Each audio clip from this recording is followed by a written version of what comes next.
한 번에 합격 해커스. 네, 여러분 안녕하세요. 네, 여러분 2023년도 지방직 7급 시험이 10월 28일에 있었어요. 그래서 그거와 관련해서 기출 해설 강의를 시작하려고 합니다.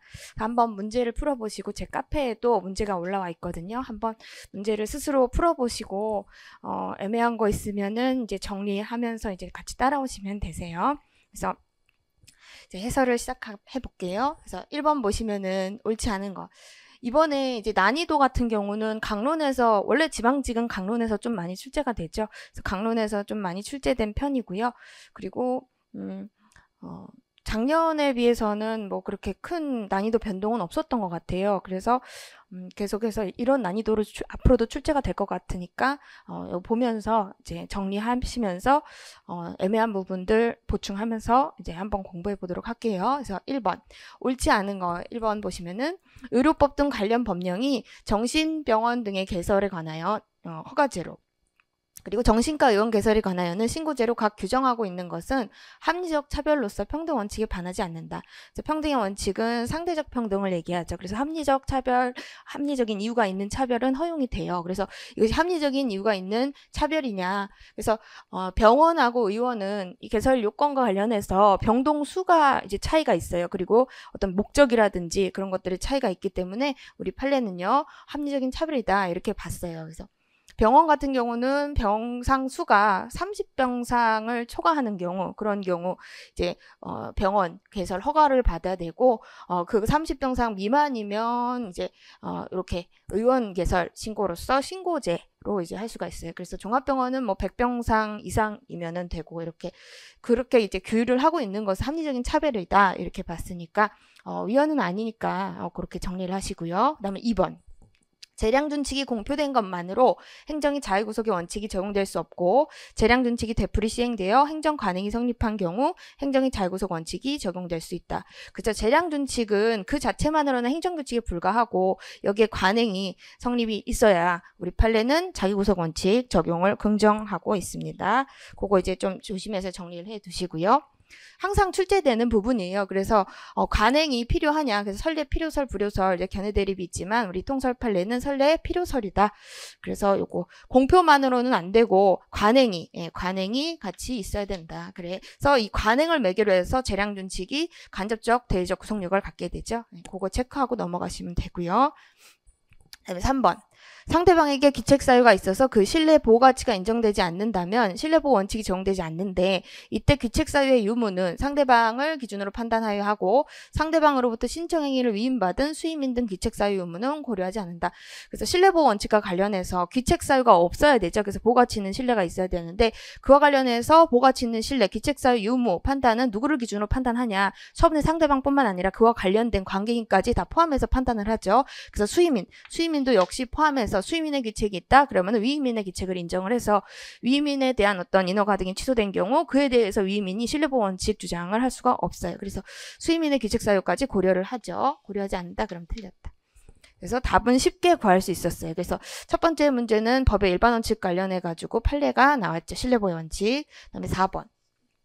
그리고 여러분 문제 푸실 때 내가 이거 맞췄다고 해가지고 넘어가지 마시고요. 모든 지문을 다 읽어보시고 애매한 부분이 조금이라도 있으면 그때 이제 정리를 하고 넘어가시는 게 좋으세요. 왜냐하면 그 어떤 문제가 나올지 모르잖아요, 시험장에서. 그래서 시험장에서 애매한 것에 이제 가능성을 줄이기 위해서는 문제를 평소에 푸실 때 한 지문 한 지문 꼼꼼히 보시고 내가 어느 부분이 좀 애매한지를 좀 체크하고 좀 반복해서 공부를 하고 가시면 되세요. 그래서 4번.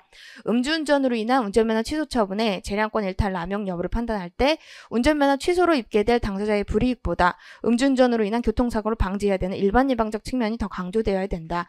그래서 운전면허 취소, 특히 음주운전과 관련해서는 우리 판례가요, 일반 예방적 측면을 강조하고 있어요. 그래서 공익이 조금 더 우선해서 이제 이익 경량을 할 때도 공익을 조금 더 우선해서 이익 경량을 해야 된다. 그렇게 이제 보고 있죠. 그래서 맞는 거다. 그다음에 2번 행정규칙에 대한 설명으로 옳지 않은 것. 1번 지문 여객자동차 운수사업법의 위임에 따른 시외버스 운송사업 사업계획 변경 기준. 여기서 사업계획 변경 기준은 인가 기준이에요. 그래서 우리가 요거 행정입법 할 때 특히 이제 시행규칙 형식의 이제 시행규칙 형식의 재량 준칙과 관련해서 이것이 법규명령이냐 행정규칙이냐, 법규명령 형식의 행정규칙이죠. 그것과 관련해서 우리가 제재처분 기준이다 그러면은 시행규칙인 경우 행정규칙, 그렇지 않으면 법규명령, 그렇게 공부했었죠. 그래서 이것도 제재처분 기준이 아니죠. 이거는 인가 기준인데 인가를 삭제하고 출제를 했네요. 그래서 인가 기준. 그래서 이거는 이제 대외적 구속력이 있는 법규명령이다. 왜냐하면 이것은 시행규칙 형식이죠. 우리는 법규명령에서는 형식이 중요해요. 그렇죠? 그래서 형식이 시행규칙이기 때문에 이거 법규명령으로 본다. 그래서 맞는 거고요. 요거 관련해 가지고 제재적 처분 기준이 아닌데 이제 시행규칙 형식으로 정했다. 그래서 이제 법규명령으로 이제 인정을 한, 법규명령의 효력을 인정한 또 두 가지 정도가 더 있죠. 요거 그러니까 시행법소송 사업계획 변경 인가뿐만 아니라 총포 등 소지 허가 기준, 요것도 있었고, 또 우리가 공부한 것 중에 협의 취득, 보상액 산정 기준, 이것도 시행규칙 형식이었죠. 그래서 제재적 처분 기준이 아니다. 그래서 시행규칙의 형식이니까 법규명령의 효력을 인정을 했다. 이렇게 보시면 되고요. 그리고 위임을 받아서 정했기 때문에 법규명령이다. 원래는 행정규칙인데 그렇게 보는 학설도 있어요. 수권 여부 기준설에 따르면 또 그렇게 이제 보는데 어찌 됐든 결론적으로 이 세 가지는 이제 법규명령의 효력을 인정을 했죠. 그렇게 이제 보시면 됩니다.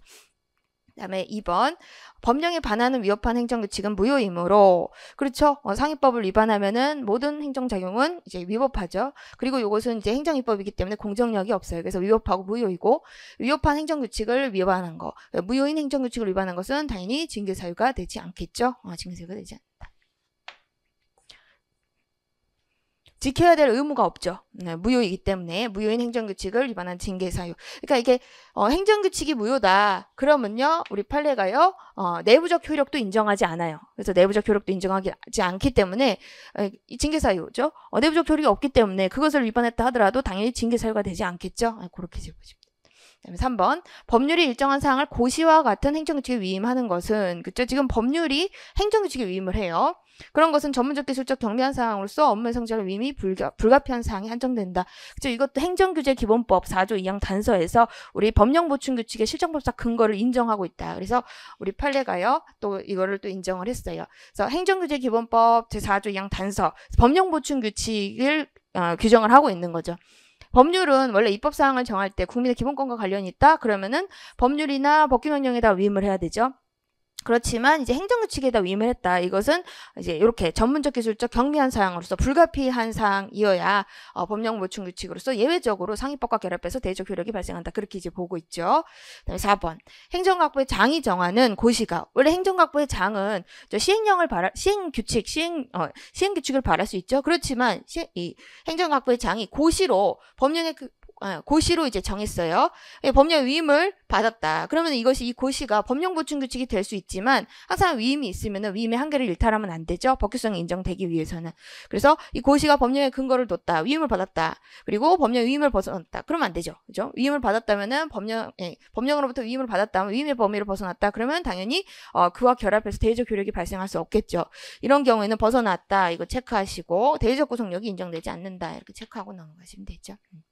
이것도 항상 나오는 부분이에요. 여러분, 이게 새삼스럽게 처음 나왔다 그런 게 아니죠. 그래서 이런 것들은 너무 당연하게 너무 금세 푸셔야 된다, 빨리 푸셔야 된다, 이런 것들은. 예.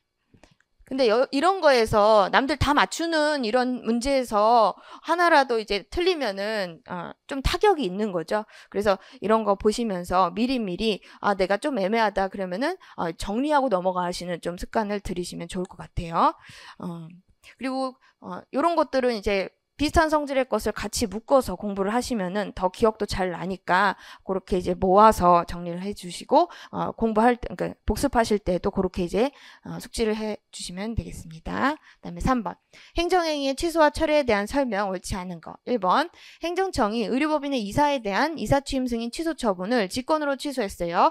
그래서 취소 처분이고 이것이 다시 취소된 거죠. 그러면 제1처분과 2처분 사이에, 그 취소 처분과 취소 처분 사이에 법원에 의해서 선임 결정된 임시이사들 임시이사들의 지위는 법원의 해임 결정이 있어야 소멸된다. 임시이사는 이해관계에 있는 제3자가 아니에요. 그렇기 때문에 해임 결정이 필요가 없어요. 그래서 이것은 우리가 취소와 취소를 공부할 때 이제 하게 되는데 취소의 문제죠. 그래서 이것은 이제 직권 취소를 또 직권 취소하는 거죠. 취소의 취소가 가능하냐? 침입적 처분,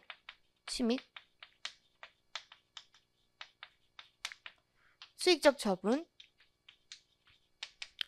나눠가지고 침입적 처분, 그러니까 여기서 행정행위를 그죠?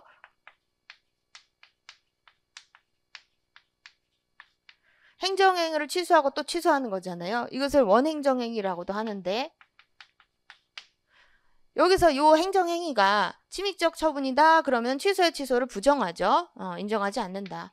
근데 이제 원행정행위가 수익적 처분이다 그러면 인정을 해요. 원칙적으로. 근데 예외적으로 인정하지 않는다. 언제? 이 취소와 취소, 요 취소와 취소 사이에 이해관계에 있는 제3자. 이해관계에 있는 제3자가 개입이 되면은 수익적 처분, 요 수익적 처분의 취소의 취소가 인정되지 않는다는 거죠. 왜냐면은 취소하고 또 이게 요 논의가 뭐죠? 원행정행위가 있고 이것을 취소하고 또 취소하잖아요. 취소. 그렇죠? 그럼 요것이 취소되면은 없어지겠죠? 그리고 또 다시 요 취소를 갖다가 다시 요 취소 자체도 행정행위예요. 그래서 요 취소라는 행정행위를 다시 취소해가지고 요거를 취소해가지고 원행정행위를 이것을 부활시킬 수 있느냐. 소급해서. 요게 이제 취소의 논의잖아요. 그래서 침입적 처분이면은 나중에 취소 나와서 침입적 처분 부활하면 깜짝 놀라죠. 그렇기 때문에 부정된다. 신뢰보호의 원칙상. 그렇지만 수익적 처분이다. 그러면은 취소하면은 이게 부활되면 좋죠. 그렇기 때문에 원칙적으로 인정이 되지만 여기에 이해관계에 있는 제3자가 있다. 그러면은 이게 부활되면은 여기 2명 양립할 수 없죠. 그렇기 때문에 이 사람한테 이제 피해가 간다는 거예요. 그래서 취소와 취소 사이에 이관계에 있는 제3자가 있으면은 수익적 처분의 취소를 인정하지 않는다. 그래서 인정하지 않는다. 그래서 요 논의가 취소 파트에서 우리가 나오죠. 그래서 요것과 관련해서 요건데 그러면 이 여기서 취소와 취소 사이에 임시이사인데 요 임시이사는 임시이사가 개입됐는데 요거 이해관계에 있는 제3자가 아니냐. 이해관계에 있는 제3자를 보지 않아요. 임시이사는. 왜냐하면 임시이사는 나중에 이 원래 이사가 취임되면은 어떻게 돼요? 당연히 물러나야 되는 지위에 있죠. 이건 임시이사일 뿐이야. 그렇죠? 임시적인 거죠. 그렇기 때문에 그렇죠? 이사가 원래 이사가 다시 복귀를 하게 되면은 다시 물러날 수밖에 없는 지위에 있어요. 그렇기 때문에 이해관계에 있는 제3자라고 보지 않아요. 그렇죠? 이 자체의 성격상. 그렇죠? 그렇기 때문에 임시이사들의 지위는요. 법원의 해임 결정이 따로 필요 없어요. 따로 필요 없이 그냥 얘가 소급해서 원래 이사 있죠? 예. 원래 이사가 소급해서 지위를 회복하는 거예요. 임시이사가 당연히 없어지는 거죠. 임시이사의 지위가 당연히 없어지는 거지. 여기 뭐 법원에 해임 결정이 있어야지 없어지고 그럴 필요가 없다는 거예요. 요 성질상 임시이사 지위의 성질상 당연히 이사가 선임되거나 또는 종전이사가 다시 지위를 회복하면 당연히 물러나야 될 지위에 있다는 거예요. 그래서 이해관계에 있는 제3자가 아니다라고 보는 거예요. 해임 결정 없어도 된다. 그리고 2번 행정행위를 한 처분청은 비록 그 처분 당시에 별다른 하자가 없었고 또 그 처분 후에 이를 처리할 별도의 법적 근거가 없었다 하더라도 원래 처분을 존속시킬 필요가 없게 된 사정 변경, 중대한 이상 필요가 발생한 경우 상식에는 별개의 행정행위로 이를 처리할 수 있다. 철회 자체는 별도의 행정행위죠. 그러면은 이게 철회가 언제 가능하냐? 철회는요 하자가 없이 유효하게 성립한 행정행위를 추후에 사후적인 사유가 발생해서 이 행정의 효력을 없애는 거죠. 그렇기 때문에 이 사정 변경이 있으면은 철회를 할 수가 있다. 그렇지만 여기 별도의 법적 근거가 필요하냐? 법적 근거 필요 없다고 봐요. 행정행위, 취소, 철회, 그 행정행위가 침입적이든 수익적이든 법적 근거 필요 없다고 보는 것이 우리 판례 입장이에요. 판례 입장이다. 그래서 요게 이제 판례가 요것을 이렇게 주장을 했고, 그리고 이제 우리 학설에서도 이렇게 주장을 했다. 그거를 이제 철회 사유와 관련해 가지고 조금 정리를 하면요. 철회 사유. 특히 수익적 행정이 철회가 문제가 되죠. 왜냐하면 수익적 행정이 철회하면 요 철회 자체가 침입적이기 때문에 요것이 항상 허용이 되냐. 그래서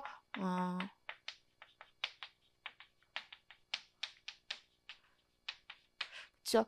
여기 철회권이 유보된 경우.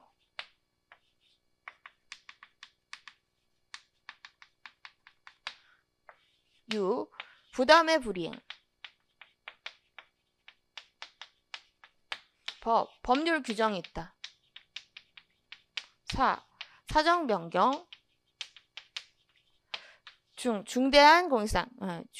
중대한 공익상 필요. 그래서 철회 사유는 유보법사 중대가 있다. 그렇지만 여기서 주의하실 거는 and가 아니라 or라는 거예요. or. 그래서 이 모든 요건이 다 충족되어야 수익적 행정이 철회를 할 수 있느냐? 그건 아니라는 거죠. 그래서 요거 철회 사유는요. 철회권에 유보가 있다거나 또는 부담의 불이행이 있다거나 법률의 규정, 철회할 수 있다는 법률의 규정이 있다거나 또는 추후 발생한 사정 변경이 생겼다거나 또는 중대한 공익상 필요가 있으면은 법적 근거 따로 없어도 이제 철회가 가능하죠. 그래서 여기 철회 사유와 관련해 가지고 법적 근거가 없다 하더라도 사정 변경이 있으면은 철회할 수 있다. 이제 맞는 거죠. 5억이기 때문에 그렇게 정리를 하시면 되고요.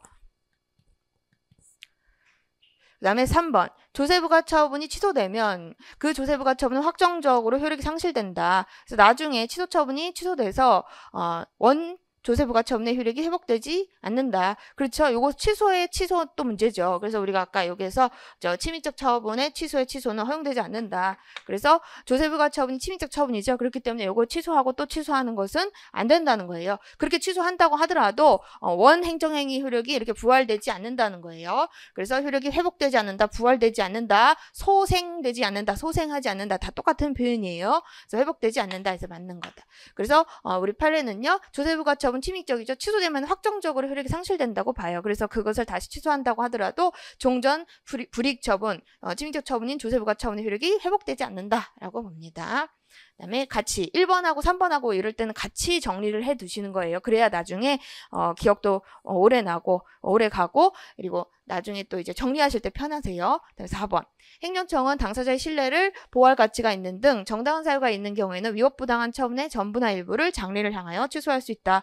위법부당한 처분은 법치주의 원칙상 원칙적으로 이 취소는 소급표가 인정이 돼야 되겠죠. 그렇지만 예외적으로 이렇게 당사자 신뢰보호 가능성, 신뢰보호 가치가 있는 경우에는 정당한 사유가 인정돼서 이것은 장래효를 인정하는 게 우리 판례죠. 그래서 예외적인 것이 나왔죠. 위법부당한 처분은 원칙적으로 취소가 원칙을 기억을 하셔야 돼요. 원칙은 소급표가 있어요.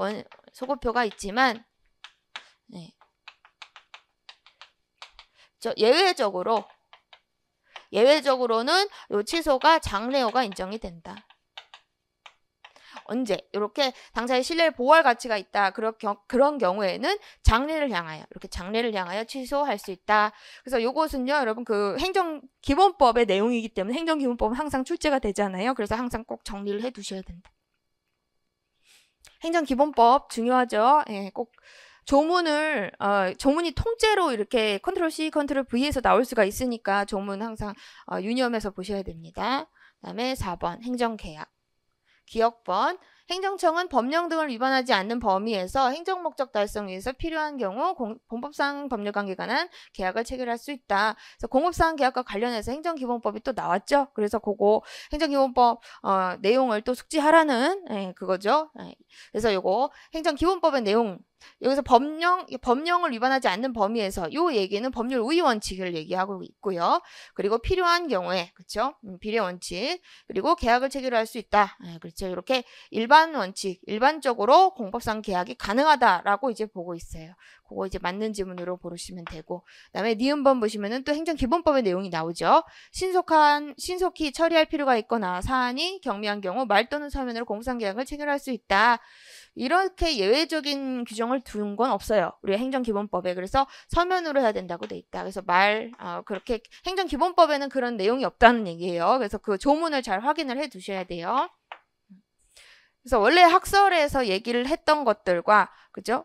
요 행정기본법의 조문이 생기기 전에 원래 학설의 입장 그리고 행정기본법의 내용 그것이 이제 약간 좀 다르다. 그러면은 이제 출제가 될 수가 있으니까 요거 좀 주의를 해서 정리를 해 두시면 되십니다.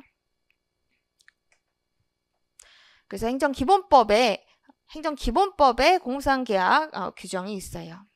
그다음에 디귿번 중소기업 기술정보진흥원장이 갑 주식회사와 체결한 중소기업 정보화 지원 사업 지원 대상인 사업 지원에 관한 협약의 해지는 상대방의 권리 의무를 변경시키는 처분에 해당한다. 이것도 공법상 계약에서 중요한 판례죠. 그래서 중소기업 정보 지원화 협약 여기에서 지원 사업에 관한 이 사업 지원 협약 이 협약 자체를 우리 판례가 공상계약으로 보고요. 요거 해지는 공상계약의 해지로 봐요. 그래서 공상계약의 해지는 이 처분이 아니다라고 본 대표적인 판례다. 처분이 아니기 때문에 항고성의 대상이 되지 않아요. 그래서 틀렸다. 협약 해지와 관련해서 우리 판례가 실질을 보죠. 그래서 실질이 이것이 처분이냐 아니냐 그것은 법을 봐야 돼요. 법에서 협약 해지에 우월한 공권력성을 인정하고 있는지 그걸 보고 그게 없다 그러면은 이것은 계약에 따른 해지다. 그래서 계약이죠. 그래서 대등한 법률 관계죠. 그렇기 때문에 이것은 처분에 해당하지 않는다.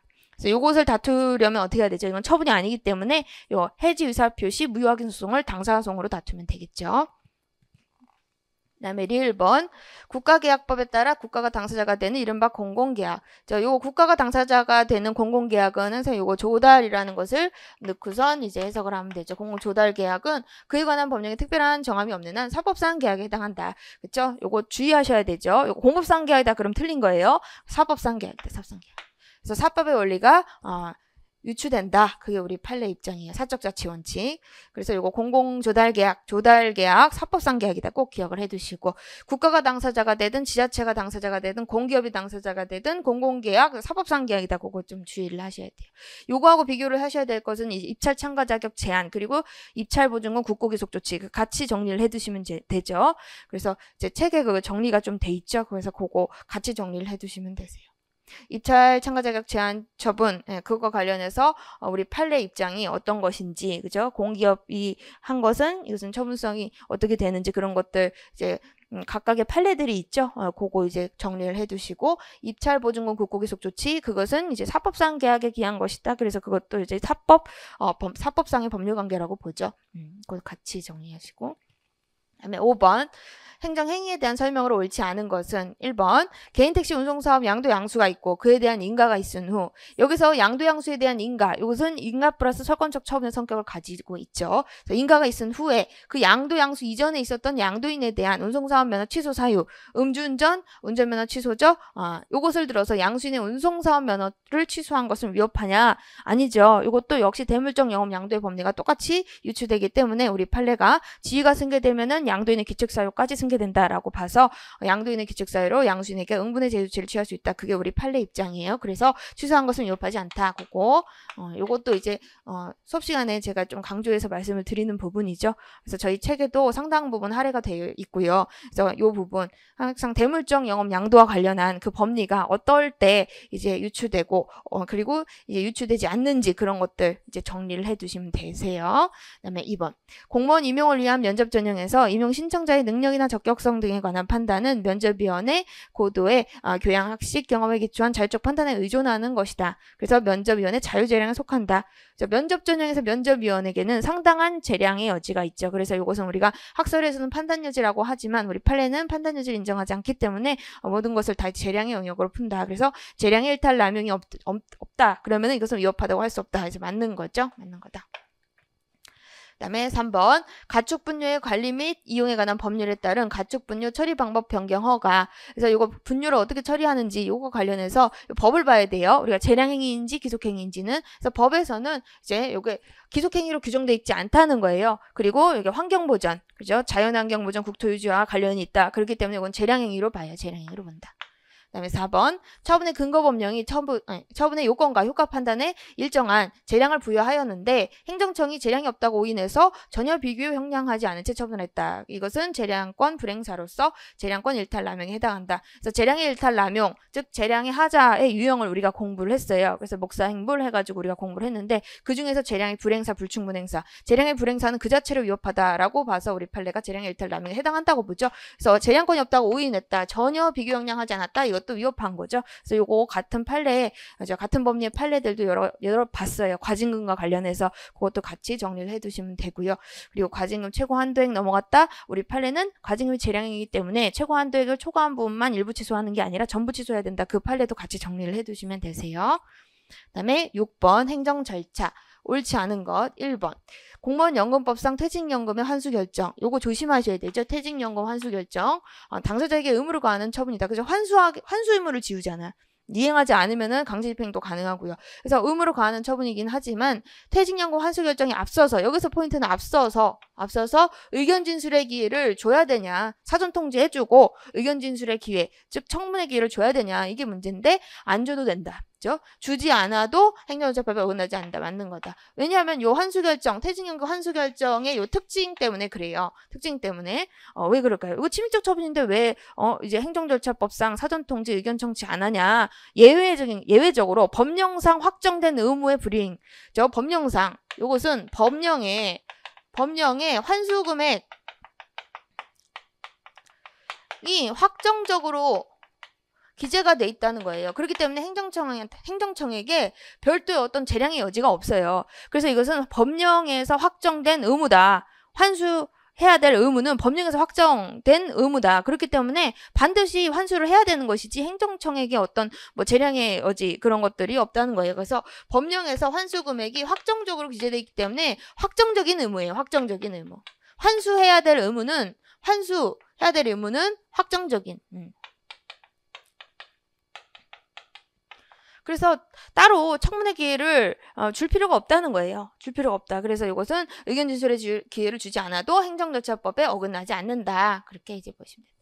예외적인 판례이고 이게 좀 많이 나왔죠. 여태까지 기출해서 조심하시고요. 다음 2번 행정청이 처분을 하면서 당사자에게 그 처분에 관하여 행정심판 소송 제기할 수 있는지 불복할 수 있는지 청구 절차 청구 기간 그 밖에 필요한 사항을 고지하지 않았다. 그래서 행정청이 처분을 하면서 이런 것들 불복에 대해서 고지를 하게 규정이 되어 있죠. 그런데 그런 고지를 하지 않았대요. 고지하지 않고 처분을 한다. 그러면 그 처분은 위협하냐? 위협하지 않다는 게 우리 판례. 왜냐하면 이 고지 규정의 취지는 당사자에게 편의를 주기 위한 것이지 이거 자체가 어떤 요건이 아니다라는 거죠. 처분을 하기 위한 어떤 적법 요건 자체는 아니다. 그렇게 보기 때문에 위협하지 않아요. 그래서 우리 판례가 요거 불고지 오고지죠. 이게 고지해야 된다라는 규정 자체를 이렇게 강행 규정으로는 보지 않아요. 그래서 행정청이 당사자에게 편의를 주는 거기 때문에 이것을 굳이 고지하지 않았다 하더라도 처분 자체에 어떤 하자가 생기는 건 아니다. 그렇게 봐요. 그래서 이거 좀 조심을 하셔야 된다. 행정절차법에도 고지 규정이 있고요. 행정심판법에도 고지 규정이 있죠. 네, 그래서 그래서 행정심판법상 어떤 심판 제기 기간이 늘어나거나 그런 경우가 있을 수는 있어요.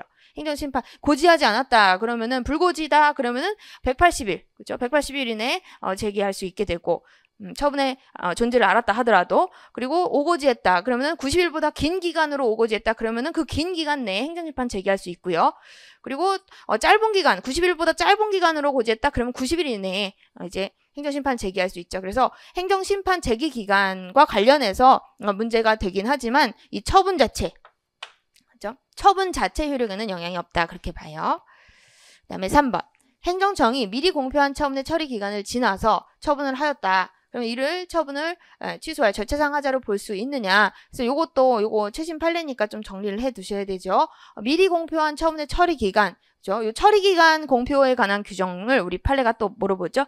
이건 행정청이 국민에게 당사자에게 편의를 제공한 거다. 그렇게 봐요. 그래서 이것도 훈시 기간으로 봐요. 훈시 기간. 그래서 강행 규정이 아니다. 그래서 처리 기간 지났다 하더라도 절차상 하자로 볼 수가 없다. 요게 판례 입장이죠. 그래서 최신 판례 정리를 해 두시면 됩니다. 그래서 처분에 어떤 위협 사유로 볼 수 없다. 그렇게 이제 본 거죠. 훈시 규정이기 때문에. 그다음에 4번. 행정청이 당사자와 협약을 체결하면서 관계법령 및 행정절차법에 규정된 청문 등 의견 청취 절차를 배제하는 조항을 두었다. 그래서 협약으로 배제하자 이런 조항을 둔 거예요. 그러면 이를 청문 실시 배제 사유로 인정하는 법령상의 규정이 없대요. 그러면은 청문 실시하지 않은 것이 하자이냐 아니냐 이것은 하자죠. 왜냐하면 청문 배제 협약은 무효로 봐요. 그렇기 때문에 따로 별도의 법령상 규정 즉 청문 생략 사유에 관한 규정이 없다면 청문을 생략할 수 없다. 그래서 생략해서 한 처분은 절차 하자다. 그렇게 이제 보는 거죠. 그래서 이것도 되게 많이 나온 기출이죠. 항상 나오는 기출. 그래서 1번 지문, 4번 지문 항상 나오는 기출이에요. 그래서 퇴직연금 환수 결정, 그리고 청문 배제 협약 무효다. 그거 좀 주의해서 정리를 해 두시고요. 그다음에 7번 정보공개법. 정보공개법에서는 비공개 사유가 항상 이제 출제가 되죠. 판례가 거기 몰려 있기 때문에.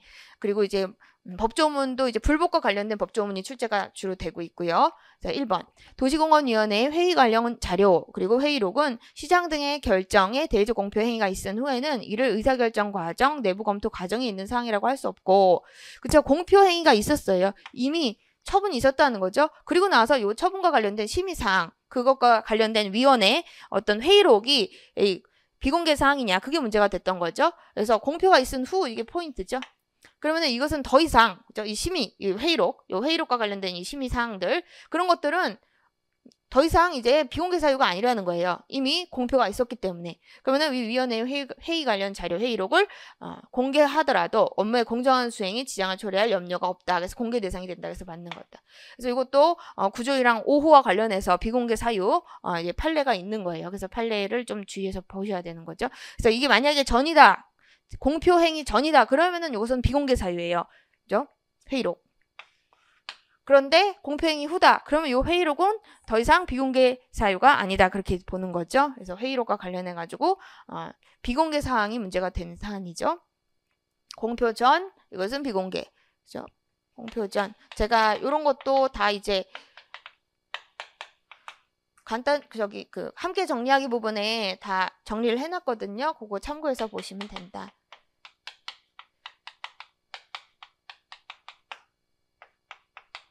그 다음에 3번 전자적 형태로 3번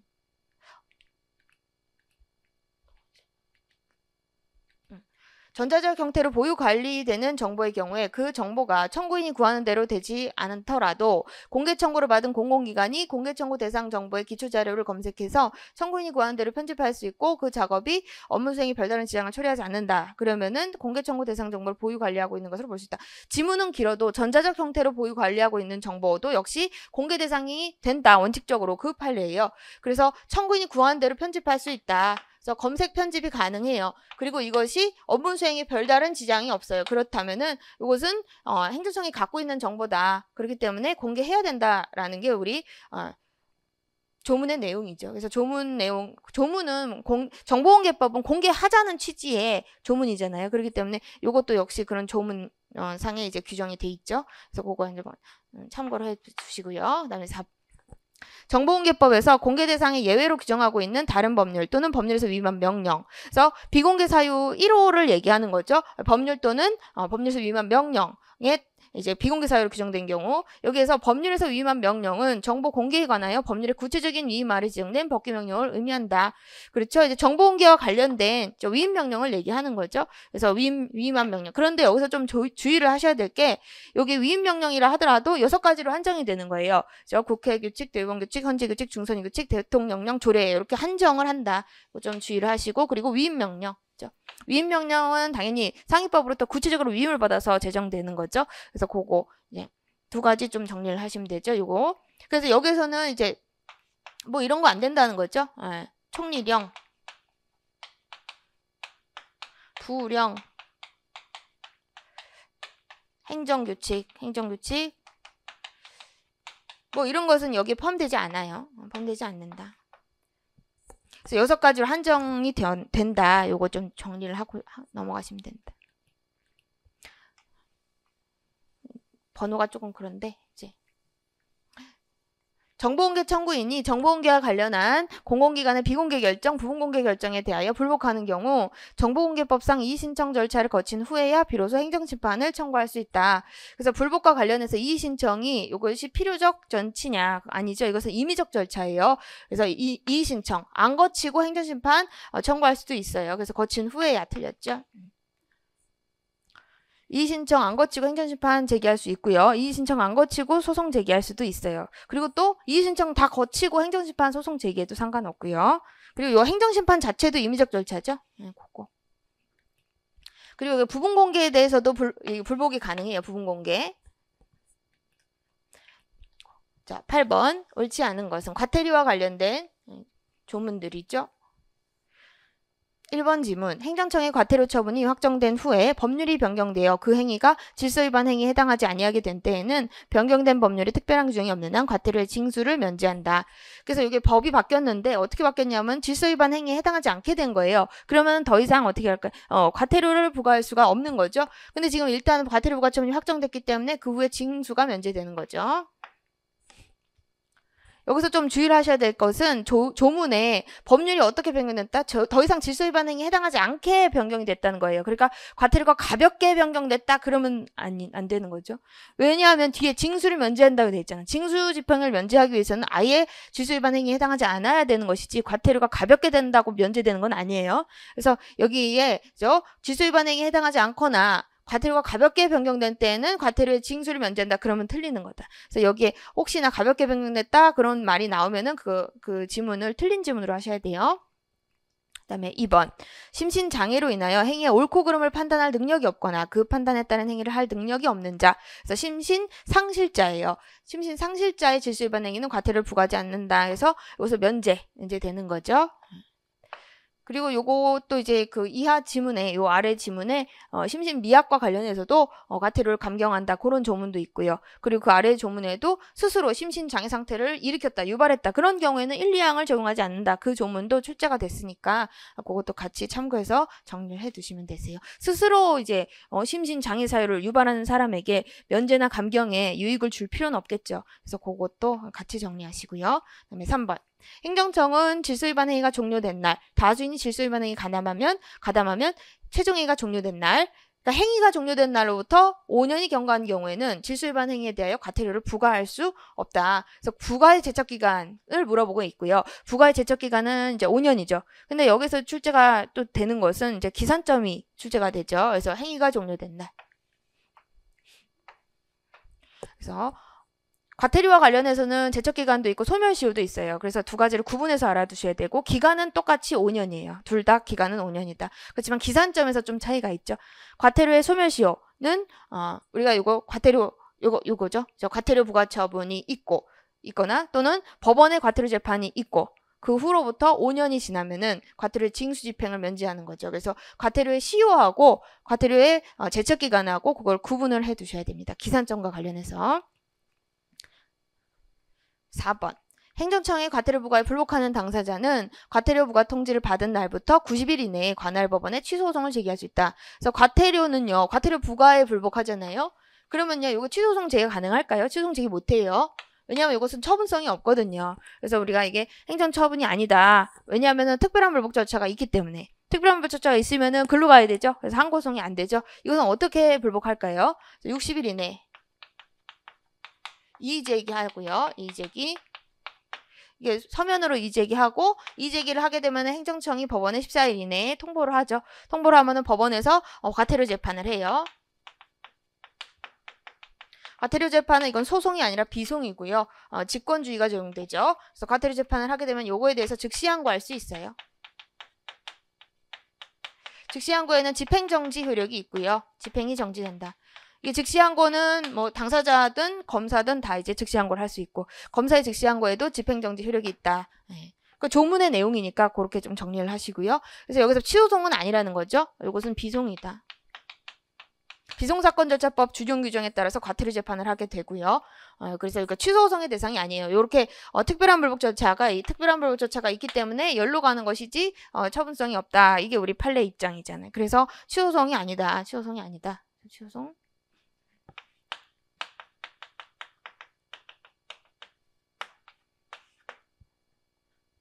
요거 되게 많이 출제가 되잖아요. 그죠?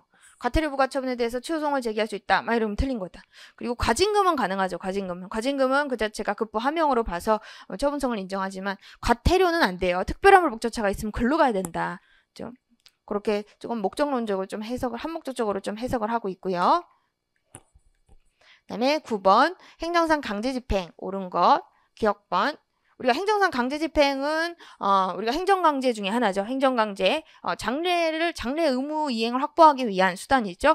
행정강제는 강제집행, 즉시강제 이렇게 있는데 강제집행하고 즉시강제하고 차이는 먼저 의무를 부과하느냐. 그쵸? 의무 불이행을 전제로 하면 강제집행, 의무 불이행을 전제로 하지 않으면 즉시강제. 그쵸? 그래서 의무 불이행을 전제로 하는 것들이 이렇게 나오는 거죠. 그래서 의무가 어떤 것들이냐 그런 것도 나온다. 그래서 기억번 이행강제금은 행정상 간접적인 강제집행 수단이다. 그렇죠? 이거는 심리적 압박을 주는 거죠. 돈으로.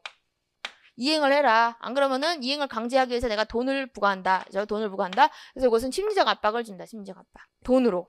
스스로 이행하게끔 하는 거죠. 뭐 철거 의무를 이행하게끔 한다든지 그렇게. 그래서 간접적인 강제집행 수단이다. 좀 예외적인 제도죠.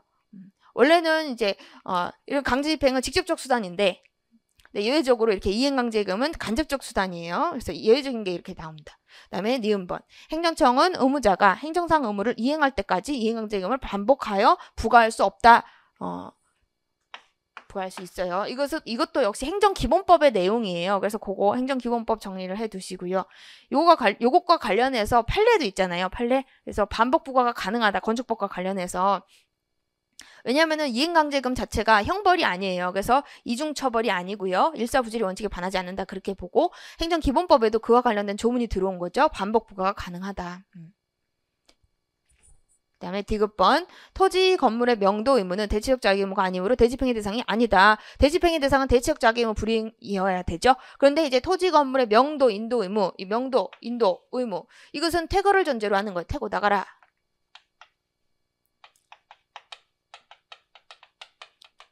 퇴거 의무를 전제로 하는 거예요. 너 나가라. 그죠? 방 빼라. 그죠?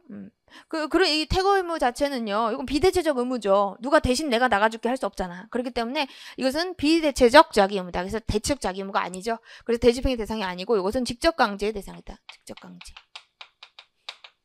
근데 직접 강제도 역시 침입적이기 때문에 법적 근거가 별도로 있어야 돼요. 의무를 부과하는 법적 근거와 별도로 이 직접 강제의 법적 근거가 별도로 있어야 된다.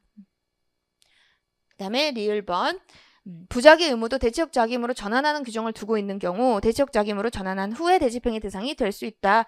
부작위 의무는 원칙적으로 이제 대체적 자기 의무가 아니죠. 그렇기 때문에 대집행의 대상이 될 수 없어요. 그렇지만 이렇게 자기 의무로 전환하는 규정, 이 전환 규정이 있는 경우 명령규범이라고도 얘기하죠. 너 이행해, 너 철거해 라고 명령을 발할 수 있다라는 이런 규정이 있다. 그러면은 그 규정의 근거에서 명령을 발하고 그것을 이행하지 않았을 때 이제 뭐 할 수 있다. 대집행이 가능할 수가 있다. 그래서 예를 들어서 불법 간판 설치 금지 의무를 지우고 있는 법이 있어요. 금지 의무, 불법 간판 설치하지 마라. 그죠? 간판.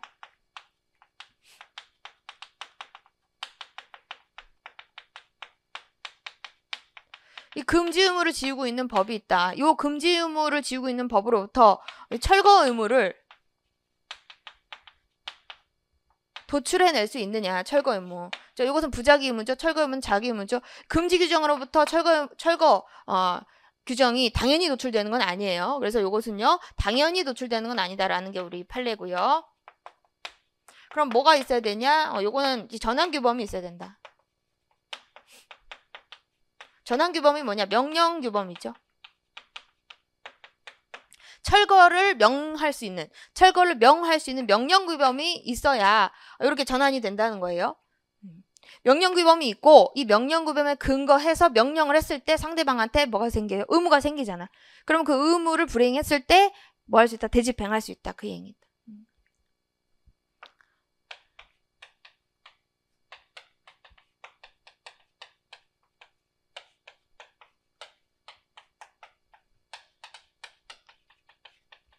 그렇죠?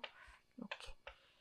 그래서 여러분 이렇게 강의 들으시면서 약간 이해가 안 갈 것 같다. 나중에 보면은 그러면은 다 일일이 좀 이렇게 서술이라기 하기보다는 좀 그렇지만 좀 이제 체크를 해두세요. 그래서 여기까지만 제가 이렇게 했어도 이거 나중에 이해가 안 될 것 같아. 그러면은 이렇게 명령의 근거에서 명령을 하면은 상대방한테 의무가 부과되죠.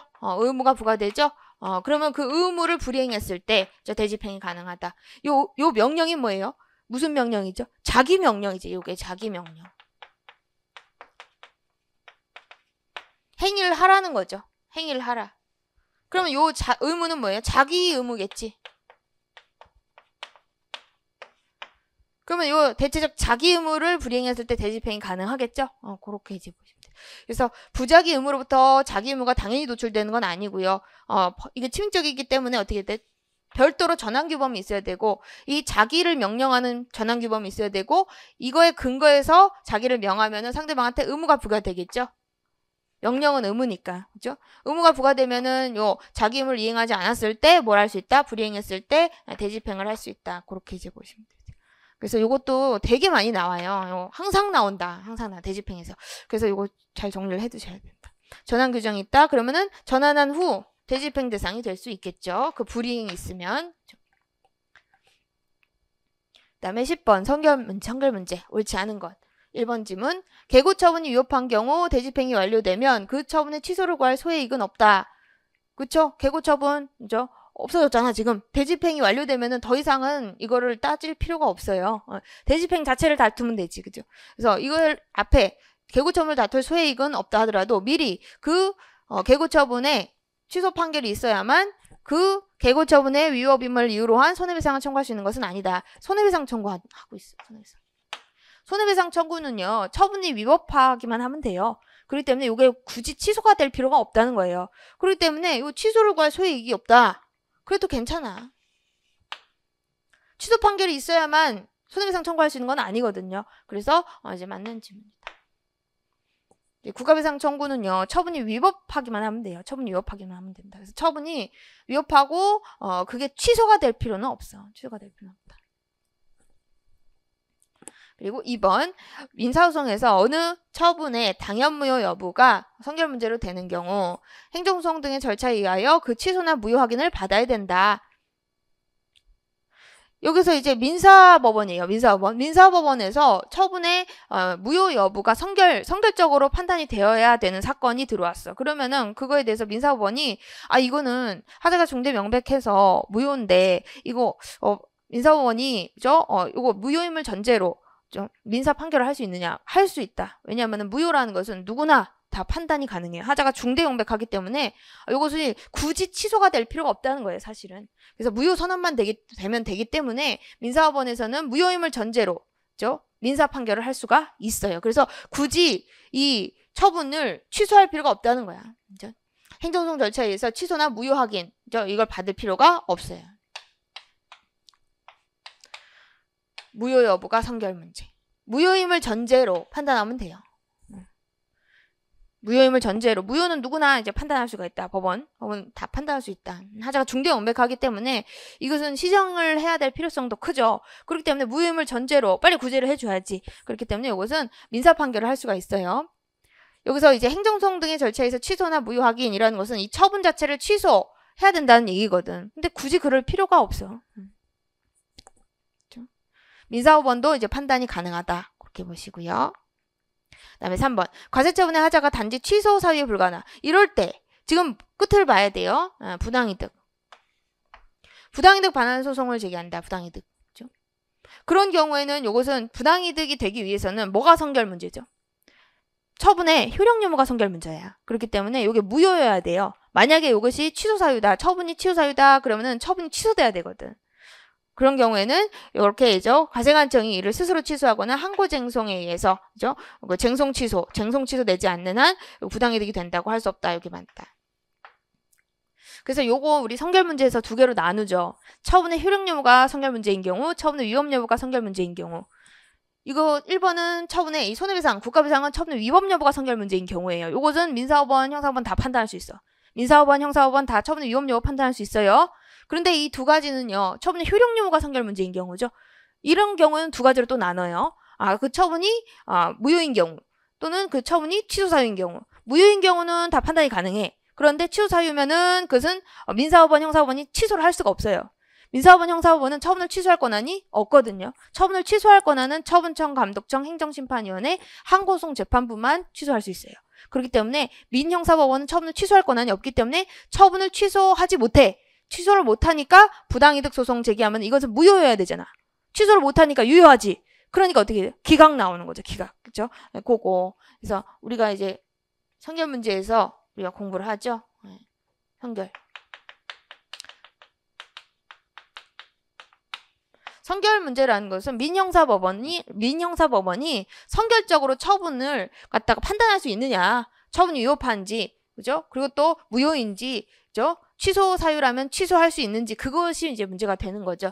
선결 문제 이제 처분의 위법 여부가 선결 문제인 경우, 효력 유무가 선결 문제인 경우 민형사법원과 관련이 있는 거예요. 민형사법원이 재판할 때 선결적으로 처분의 위법 여부를 판단할 수 있느냐, 판단할 수 있어요. 근데 효력 유무는 이제 두 개로 나눠요. 이 처분이 취소 사유인 하자가 있는 경우, 취소할 수 있는 경우와 처분이 무효인 경우. 무효 사유다 그러면은 이것은 무효임을 전제로, 처분이 무효임을 전제로 다 판단할 수 있어요. 그런데 취소 사유다 그런 경우에는 지금 처분의 효력 유무가 선결 문제잖아. 그런 경우에는 취소할 수 없어요. 처분을 갖다가 민형사법원은 취소할 수 없어요. 그렇기 때문에 이걸 인용 판결을 해줄 수가 없어. 이거는 이제 취소 사유다 그러면 이때는 이제 기각 나오는 거죠. 기각. 민사법원은 기각, 그리고 형사법원은 이제 여러 가지 뭐 경우의 수가 있죠. 처분의 효력이 없어져야 유죄가 된 경우, 없어져야 무죄가 된 경우, 그렇게 나눠가지고 이제 보죠. 그래서 민사소송 같은 경우 기각이 나오죠. 그래서 요거 선결 문제인 경우, 처분의 뭐가 선결 문제? 처분의 위법성 판단이 선결 문제, 또는 이제 무효인지 취소 사유인지 요것이 이제 선결 문제인 경우, 처분의 위법 여부가 선결 문제인 경우가 이게 대표적으로 이제 국가배상이죠. 손해배상. 그리고 효력 유무가 대표적으로 부당이득이죠. 부당이득 소송, 부당이득 반환 청구 소송. 처분이 무효여야지 인용 나오잖아. 처분이 무효가 아니야. 취소 사유야. 그럼 취소되기 전까지는 뭐예요? 이거 취소 전이라는 거죠. 취소 전. 취소 전. 취소되기 전까지는 유효하잖아. 그러니까 유효하니까 부당이득이 아니잖아요. 그러니까 부당이득이 아니다. 그죠? 여기 기각 나오는 거다. 그래서 요거 X라는 것은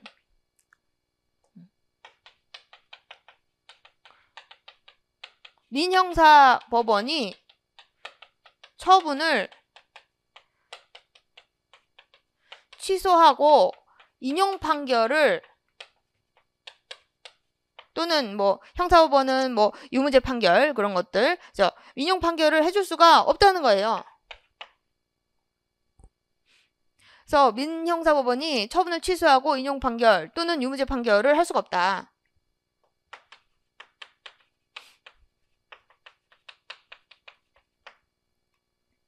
처분을 취소할 권한은, 처분을 취소할 권한, 그렇죠? 무효를 선언할 권한은 있어요. 무효를 선언하고 무효임을 전제로 판단할 권한은 민형사법원이 있지만, 처분을 취소할 권한은 없어. 처분을 취소할 권한은 처분청, 감독청, 행정심판위원회, 행심위, 그리고 항고소송재판부. 항고소송재판부만 있거든요. 이거 처분을 취소할 권한. 처분을 취소할 권한은 처분을 행한 행정청, 감독청, 행정심판위원회, 항고소송재판부. 당사소송재판부도 처분을 취소할 권한이 없고요. 그래서 요거 선결 문제는 요거만 딱 정리해 두시면 되겠죠. 처분의 위법 여부는 다 이제 판단할 수 있어요. 판단할 수 있고, 그리고 요게 대표적으로 국가배상. 처분이 위법함을 전제로 해가지고 국가배상, 나머지 요건 같이 주면 국가배상 해줄 수가 있고요. 그리고 부당이득 같은 경우는 처분의 효력유무가 선결 문제거든요. 그러면 효력유무는 두 가지로 나눠야 돼요.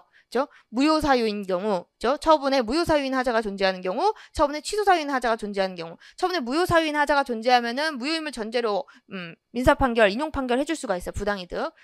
근데 만약에 취소사유다. 그럼 취소 전에는 유효하잖아. 취소 전에는 유효하죠? 취소 전에는 유효하잖아. 그렇기 때문에 이건 무효가 아니야.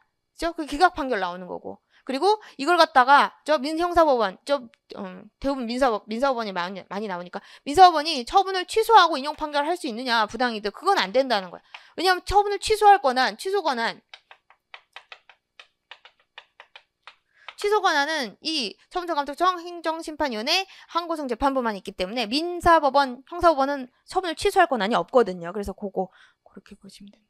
이게 전부예요. 그래서 요게 이제 나온 거죠. 1번 지문은 처분의 위법 여부 국가배상 나왔고, 2번 지문은 무효임을 전제로 민사 판결을 할 수 있다. 그리고 아래쪽에 3번, 요것은 이제 취소 사유, 그죠? 그래서 취소 사유다 그러면 과세관청이 이를 스스로 취소하거나 과세관청죠. 뭐 처분청, 감독청 얘네들이 스스로 취소하거나 항고쟁송죠. 이렇게 쟁송 행정심판위원회 행정심판은 항고쟁송이잖아. 그죠? 항고심판밖에 없죠. 그러니까 얘네들이 이제 취소하거나 그렇게 취소되지 않는 한 그로 인한 조세의 납부가 부당이득이 된다고 할 수 없다. 그렇죠? 처분이 유효하잖아. 취소 사유가 있지만 위법하지만 유효하죠. 그렇기 때문에 그 공정력을 제거를 해야 되는데 공정력 제거 기간은 여기 있다. 이렇게 이제 보시면 됩니다. 그다음에 4번 형사와 관련이 있죠. 소방시설의 설치, 유지 관리에 관한 명령이 행정처분으로서 하자가 있어서 무효다. 그래서 무효네. 무효. 효력유무. 정결 문제. 그러면 위 명령 위반을 이유로 행정형벌을 부과할 수 있느냐? 무효잖아. 무효는요. 무효임을 전제로 다 판단할 수 있어요. 민형사법원이. 그죠? 민형사법원. 이건 다 민형사법원이에요.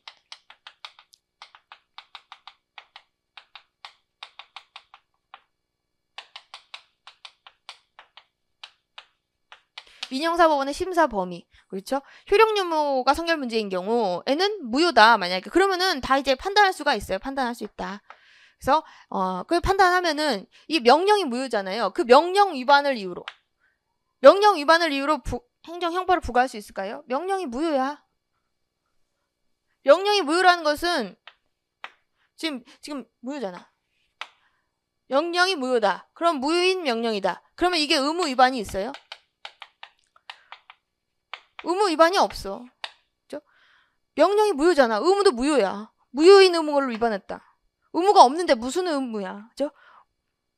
무효인 명령을 위반했다는 것은 무효인 의무를 위반했다는 거죠. 의무가 무효야. 의무가 없어. 없는 의무를 어떻게 위반해. 그쵸? 그렇기 때문에 당연히 행정형벌을 부과할 수가 없는 거죠. 맞는 거다. 그렇게 이제 보시면 된다. 무효인 명령을 위반했다. 의무 위반이 없다. 의무 위반이 없는데 의무를 위반했다 해서 행정형벌을 부과할 수가 없는 거죠.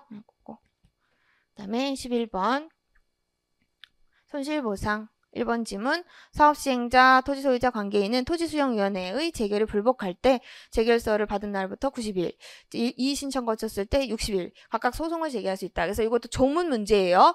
그래서 이것도 90일 그리고 이의신청 거치면은 이의재결 받은 날부터 60일이다. 그래서 90일, 60일 조금 조문 문제. 제소기간 그렇죠? 네. 이게 수용재결 요게 원처분이죠. 그리고 이의재결 요게 재결이고 그래서 90일, 60일 이렇게 제소기간을 각각 정하고 있어요. 그 다음에 이 경우 행정소송의 제기는 사업의 진행, 토지의 수용 사용을 정지시키지 않는다. 소송을 제기한다고 해서 집행이 정지되지 않죠. 정지되지 않는다. 그래서 우리는 집행 부정지가 원칙이에요. 집행 부정지가 원칙이고 예외적으로 집행 정지도 가능하다.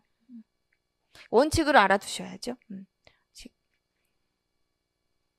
그래서 이렇게 토지보상법에도 집행 부정지를 원칙으로 하고 있고요. 요게 조문이 있다. 이렇게 확인을 해두시면 되고요. 그 다음에 2번. 동일한 소유자에게 속하는 일단의 토지 일부가 협의 매수, 수용됨으로 인해서 잔여지를 종래의 목적에 사용하는 것이 현재 곤란하게 될 때 토지 소유자는 잔여지 매수 청구를 할 수 있다. 누구한테 하죠? 사업시행자. 그래서 잔여지 수용 청구와 관련해가지고 지금 이제 문제가 되는 거죠. 요건은 종래 목적으로 사용하는 것이 현재 곤란한 거 잔여지를. 요거를 이제 요건을 요 조문은 여러분 꼼꼼히 보셔야 돼요. 왜냐면 이거 하나하나가 출제가 다 된다. 요건도 그렇고 뭐와 비교해가지고 잔여지 손실보상, 잔여지 감가보상과 관련해가지고 요 잔여지 수용 청구가 비교돼서 좀 출제가 된 적이 있어요. 그래서 이렇게 조문을 좀 꼼꼼히 봐주셔야 돼요. 요 조문은. 그래서 잔여지 수용 청구는 이제 현재 곤란한 경우 이제 가능하고요. 잔여지 감가보상은 이런 요건이 필요 없어요. 감가보상은. 잔여지 손실보상은 현재 곤란할 것 이런 요건이 필요 없지만 잔여지 수용 청구는 이런 요건이 필요하다는 거예요. 그리고 잔여지 매수 청구를 먼저 해야 돼요. 근데 잔여지 매수 청구는 사업시행자한테 하는 거고 사업 인정 이후에는 수용 청구를 잔여지 수용 청구를 토지수용위원회한테 하는 거예요. 그래서 어디한테 하는지 무엇을 청구하는지 그거를 조금 구분해서 알아두셔야 돼요. 매수 청구는 사업 시행자한테 하는 거고 수용 청구는 수용위원회, 토지수용위원회한테 하는 거고요. 이 경우 수용 청구는 매수 협의가 성립되지 않은 경우에만 할 수 있다에만. 그렇죠? 그렇죠. 이런 것들 다 이제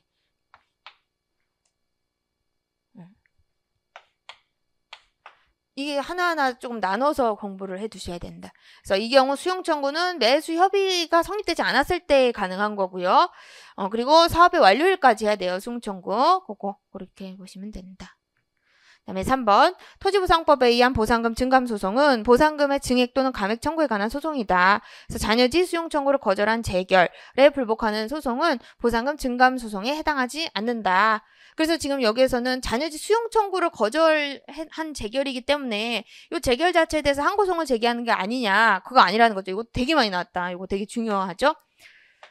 그래서 잔여지 수용 청구권의 법적 성격이 문제가 되죠. 잔여지 수용 청구권은 이것은 형성권이에요. 형성권. 그래서 청구권이 아니에요. 형성권. 그러니까 요건이 갖춰지면은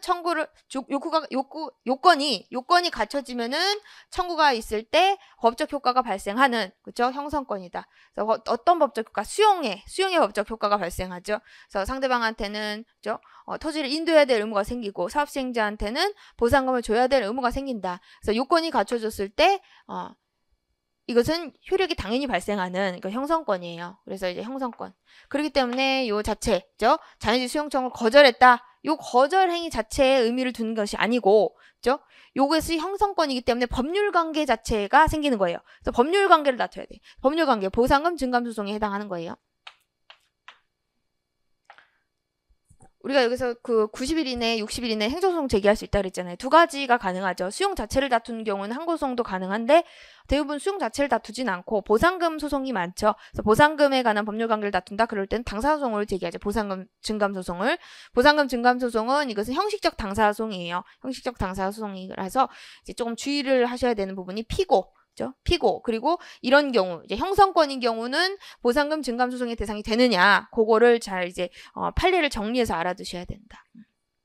잔여지 수용 청구, 거절 재결 또는 토지 수용 청구도 있죠.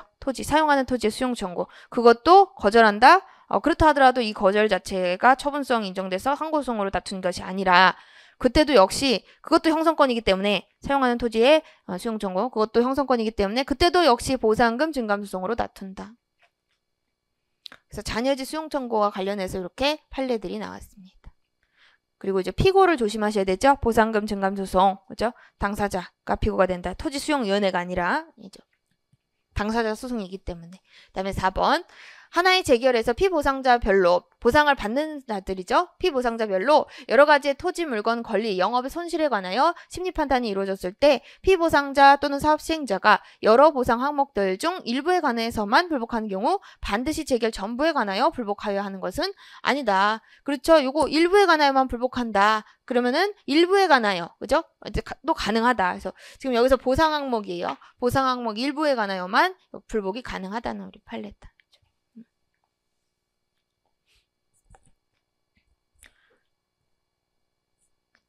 각각에 대해서 별도의 심판 대상을 인정을 하고 있는 거죠. 그렇게 이제 보시면 되고, 그 다음에 12번 옳지 않은 거. 1번 좀 요거 이제 강론이 나오고 있어요. 그죠? 조직법과 관련해서 1번 내부 위임의 경우 수임행정청이 그의 명의로 처분을 한 경우 항고소송의 피고는 실제로 처분을 한 수임행정청이다. 내부 위임이다. 우리가 지금 피고를 보고 있어요. 내부 위임이든 그냥 위임이든 피고는 누구죠? 처분 명의자예요. 처분 명의자. 그래서 국민의 입장에서 누구를 피고로 할 것인가? 그것은 이제 명의자를 피고로 하는 것이 소송 제기에 유리하죠. 그렇기 때문에 피고는 여기서 수임행정처의 그의 명의만 잘 찾으면 돼요. 그렇죠? 누가 있다? 수임행정처. 그러면 수임행정처 맞는 거죠. 그래서 명의자, 처분 명의자가 피고다. 근데 이제 내부 위임을 받은 자가 이렇게 자기 명의로 처분을 할 수 있어요? 자기 명의로 처분을 할 수 없죠. 위임청 명의로 해야지. 자기 명의로 처분하면 요 처분, 자기 명의로 처분했잖아, 수임행정청이. 그럼 요 처분은 이 하자가 중대형백해서 우리 판례가 무효로 봐요. 무효. 주체의 하자 무효. 그렇지만 그거하고 별개로 피고 적격은 이 수임행정청 명의로 했으면 수임행정청. 위임행정청 명의로 제대로 했다. 그러면은 위임행정청이 피고가 되는 거예요. 그거랑 헷갈리면 안 된다. 요 처분의 효력과 피고 적격은 별개다. 별개. 됐죠? 그래서 처분은 이렇게 그의 명의로 처분했다. 그러면 이거는 무효죠. 주체의 하자. 그렇지만 피고는 명의자예요. 명의자 수임행정청. 그 다음에 2번. 권한의 내부 위임은 법률의 근거가 없어도 가능하다. 그죠? 이것은 사실상 권한을 대행하는 거기 때문에 사실상의 권한 대행이에요. 그래서 법적 근거가 따로 필요 없어요. 그러니까 권한 자체가 이전되는 게 아니라는 거지. 그죠? 우리가 행정 권한은 법에 정해져 있죠. 각각. 권한, 행정권한, 법정주의, 행정조직, 법정주의, 그죠? 그렇게 다 이제 법에 정해져 있는데 그 권한을 이전시키기 위해서는 당연히 법으로 이전시켜야 돼요. 별도의 법적 근거가 필요해요. 그러니까 권한의 위임 같은 경우는 별도의 법적 근거가 필요하지만 권한의 내부 위임 같은 경우는 별도의 법적 근거가 필요가 없는 거예요. 이것은 원래는 뭐예요? 권한이 이전되는 게 아니야. 그래서 수임청이 위임청명으로 원래 처분을 하게 되어 있기 때문에, 그죠? 법적 근거 없이도 사실상 대행이기 때문에 이건 가능하다. 그다음에 3번. 교육감의 학교법인 임원 취임 승인 취소권을 조례가 아닌 규칙에 의하여 교육장에게 위임한 경우 해당 규칙은 무효이다. 지금 여기서 이제 좀 특이한 판례가 또 나왔죠. 학교법인 임원 취임 승인 취소권 요것을 교육장한테 위임할 때 조례로 위임해야 되냐 규칙으로 위임해야 되냐 이게 문제가 되는데 조례로 위임해야 돼요. 조례. 그래서 조례가 아닌 규칙에 의하여 위임한 경우 해당 규칙은 요것은 무효라고 봐요. 무효. 요것은 이 승인 취소권의 법적 성격 그리고 이 취소 권한의 법적 성격과 관련이 있죠. 요거 학교법인 임원 취임 승인 취소권의 법적 성격은요. 요것은 지자체, 그러니까 교육 학계와 관련해서는 교육감이 그 지자체를 대표하잖아요. 그죠? 그래서 요것은 지자체 장의 권한으로, 교육 학계와 관련된 지방자치단체를 대표하는 권한으로 요 승인 취소권을 행사하는 것이지, 뭐 어떤 정부조직법상 국가 행정기관으로서 요 취소권을 행사하는 건 아니에요. 그래서 지자체 그죠?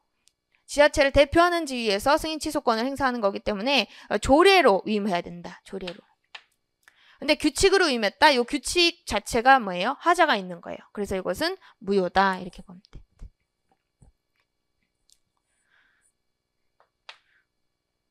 지방자치단체의 어떤 특별행정기관으로서 권한을 행사하는 것이지 국가 조직 내부 행정기관으로서 취소 권한을 행사하는 것이 아니다. 그렇기 때문에 이것은 이제 규칙으로 위임하는 것이 아니라 조례로 위임해야 된다. 그렇게 봤어요.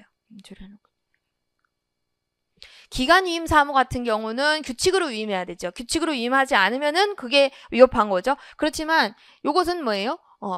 어떤 국가 하부 행정기관으로서 이 취소권을 행사하는 게 아니라는 거예요. 그렇기 때문에 규칙이 아니라 지자체를 대표하는 특별행정기관으로서 권한 행사하는 거기 때문에 조례로 위임해야 된다. 규칙으로 위임하면은 이것은 법적 성격이 맞지 않은 거야. 그죠? 그래서 규칙으로 위임한 경우 그 규칙은 무효가 되는 거죠. 그렇게 이제 보시면 됩니다. 그래서 이런 것들이 왜 이게 문제가 되냐면 조례에 대한 통제와 규칙에 대한 통제가 좀 다르잖아요. 그죠? 조례에 의한 통제는 이제 지방의회가 개입되죠. 그래서 약간 좀 통제 정도, 방법이 다르기 때문에 이렇게 조례로 정해야 될 것을 규칙으로 정했다. 또는 규칙으로 정해야 될 것을 조례로 정했다. 그런 경우에는 하자가 있다고 봐요. 통제 기간이 달라지기 때문에. 그렇게 이제 보십니다. 그다음에 4번. 수임 사무 처리에 관하여 위임기관은 수임기관에 대하여 사전 승인 협의할 것을 요구할 수 있다. 지금 여기서는 지금 내부위임이라는 말이 없어요. 그래서 요거는 단순한 권한의 위임을 얘기하는 거예요. 권한의 위임이 있으면은 위임청으로부터 수임청한테 뭐가 위임돼요? 권한이 이전되죠. 그렇기 때문에 원래는 위임청이 자기 명의로 원래는 처분을 해야 되잖아요. 자기 명의로. 그런데 권한이 이전되기 때문에 권한 위임 후에는, 그죠? 이거 위임이죠. 위임. 권한 위임 후에는 수임청이 자기 명의로 처분을 하는 거야. 그죠? 권한 이전된다, 위임은. 그죠? 그러니까 자기 명의. 누구 명의? 수임청 명의. 자기 명의. 자기 명의로 처분을 하는 거죠, 국민한테. 그렇기 때문에 이렇게 권한의 위임이 있으면요. 권한 행사, 수임청이 권한 행사를 국민에 대한 권한 행사를 자기 명의로 하게 돼요. 그죠? 자기 이름으로 자기 책임 하에. 명의로 했다는 건 자기 책임이래요. 자기 책임. 권한의 위임이 있으면 권한이 이전된다. 권한의 이전이 있다는 것은 자기 명의로 자기 책임 하에 한다는 거예요. 이 처분을. 그렇기 때문에 수임청이 처분을 할 때 왈가왈부 하지 못해. 월가 왈부 하지 못한다. 그래서 요거 조문이 이렇게 돼 있는 거예요. 조문이. 수임사무 처리에 관하여 수임사무 처분 하잖아요. 수임사무 처리에 관하여 위임기관은 수임기관 수임청에 대해서 사전 승인을 받아라. 처분하기 전에 내 결재받아. 또는 나랑 협의해. 이렇게 간섭할 수가 없는 거예요. 없는 거다. 요구할 수 있다. 그럼 틀렸다. 그래서 요것을 요거 이제 법조문을 조금 확인을 해 주셔야 돼요. 법조문. 우리 강론하시는 분들은 이거 항상 푸시는 문제라서 이거 기출이잖아요. 다 기출이죠. 다 기출이 된 거예요, 여러분. 그다음에 이제 보시면 그다음 13번 행정심판 기억번 심판 청구에 대한 재결이 있으면 그 재결 및 같은 처분 재결이 대상이 된 같은 처분 부작위에 대하여 다시 행정심판을 청구할 수가 없다. 그래서 재심판 청구가 금지돼 있죠. 이것도 조문의 규정이 그렇게 돼 있다. 그다음에 니은번 행정심판위원회는 처분 부작위가 위법 부당하다고 상당히 의심되는 경우로서 처분 또는 부작위 때문에 당사자가 받을 우려가 있는 중대한 불이익이나 당사자에게 생길 급박한 위험을 막기 위하여 임시지휘를 정해야 할 필요가 있는 경우 집행정지로 목적 달성할 수 있더라도 직권 신청에 의해서 임시처분을 결정할 수가 있다. 여기서 중간에 요거 캐치를 하셔야 되죠. 집행정지가 가능하다. 그러면은 임시처분은 안 되는 거예요. 그렇죠? 틀렸다. 집행정지가 가능하면 집행정지를 해야 되는 것이지 임시처분은 안 돼요. 처분청의 처분 권한을 존중히 하는 차원에서 집행정지하는 게 좀 덜 침해하는 거죠. 임시처분은 임시처분은 누가 임시로 처분을 하는 거예요? 행정심판위원회가 임시로 처분을 하는 거잖아요. 그렇기 때문에 행정청의 처분 권한을 침해할 우려가 조금 더 크죠. 그렇기 때문에 만약에 집행정지로 가능하다. 그런 경우에는 집행정지를 해야 되는 것이지 임시처분은 안 되는 거예요. 안 됐다. 이 임시처분 같은 경우는 의무행심판, 그죠? 의무행심판의 그 재결의 그 효율성, 그죠? 를 위해서 효율적인 그런 나중에 후속처분 집행을 위해서 이렇게 임시처분 제도를 두고 있어요. 그래서 처분이나 부작위, 여기서의 처분은 거부처분, 그죠? 거부나 부작위와 관련해가지고 의무행심판 제기했을 때, 그죠? 의무행 제기를 나왔다. 그런데 행정청이 의무를 이행하지 않는다. 그럴 때, 그죠? 대비하여 우리가 행사할 수 있는 임시처분 제도가 이렇게 규정이 돼 있죠. 그래서 우리가 행정심판은 임시처분 제도가 있어요. 근데 행정소송은 임시처분 제도가 당연히 없겠죠. 법원은 처분을 할 수 없잖아. 그죠? 그래서 그거 이제 비교해서 알아두셔야 된다. 행정심판은 항상 공부하실 때 행정소송하고 조금씩 비교를 하셔야 되고요. 행정소송은 이런 제도가 없어요. 행정소송은 집행정지밖에 없거든. 근데 행정심판은 임시처분도 있다. 집행정지뿐만 아니라 임시처분도 있다. 그거 같이 정리를 해두시고요. 그 다음에 디귿번 행정심판위원회는 피청구인이 의무이행 재결 중 처분명령 재결의 취지에 따른 처분을 하지 않는 경우 청구인의 신청에 의하여 결정으로 상당 기간을 정하고 피청구인이 그 기간 내에 이행하지 않으면 그 지연기간에 따라 배상 또는 즉시 배상할 것을 명할 수 있다. 그래서 이것도 이제 우리가 중요한 부분이죠. 간접강제 신청, 이 신청을 해야 돼요, 여러분. 간접강제는 알죠? 그래서 신청. 이게 재처분 의무 불이행 시 간접강제가 가능하다. 이제 즉시 배상 또는 이제 일정한 기간에 따라서 배상을 명하도록 할 수도 있고요. 그래서 재처분 의무 불이행 시의 실효성 확보 수단, 재처분의 실효성 확보 수단, 간접강제라는 규정이 있다. 이것도 들어온 지 오래되지 않았죠. 그래서 이것도 같이 좀 알아두시고요. 그 다음에 리을번 피청구인 또는 행정심판위원회는 전자정보 처리 조직을 통하여 행정심판을 청구하거나 심판 참가를 한 자가 동의한 경우 전자정보 처리 조직과 그와 연계된 정보통신망을 이용하여 재결서 그리고 각종 서류, 심판법에 따른 각종 서류를 청구인 또는 참가인에게 송달할 수 있다. 그래서 이것도 우리가 지금은 이제 전자소송이 또 진행이 되고 있잖아요. 그래서 이거 온라인 행정심판과 관련해서 이제 출제가 됐다. 온라인 행정심판과 관련해가지고 재결서나 각종 서류를 이제 정보통신망을 통해서 송달할 수 있다. 이런 조문이 있는데 여기서 포인트는요. 동의.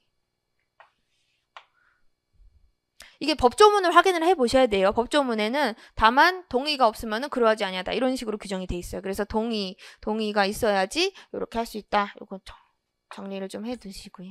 이게 뭐 그동안 출제가 되지 않았던 건데 이렇게 온라인 행정심판과 관련해가지고 출제가 됐으니까 좀 정리를 해두시고요. 그다음에 14번 지방자치.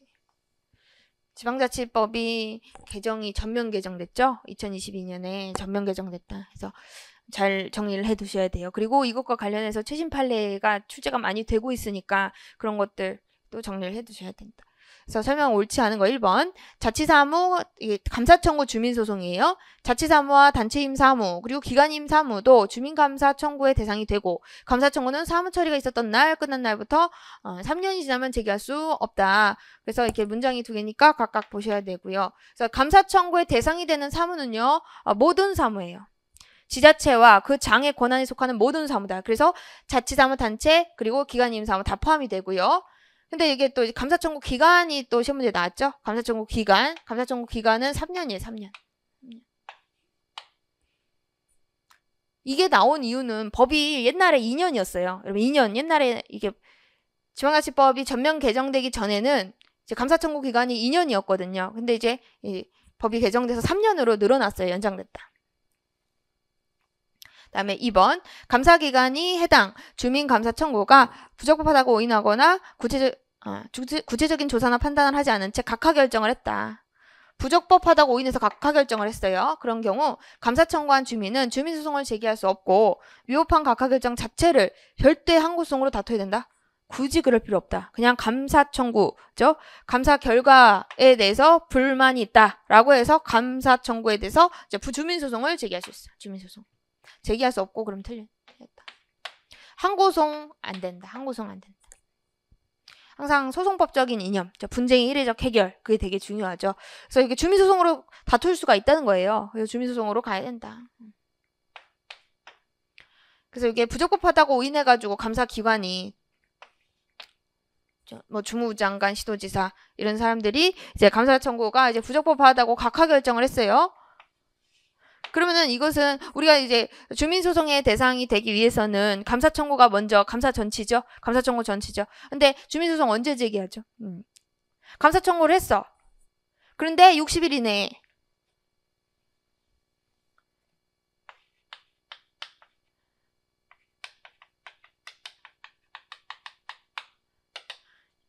음.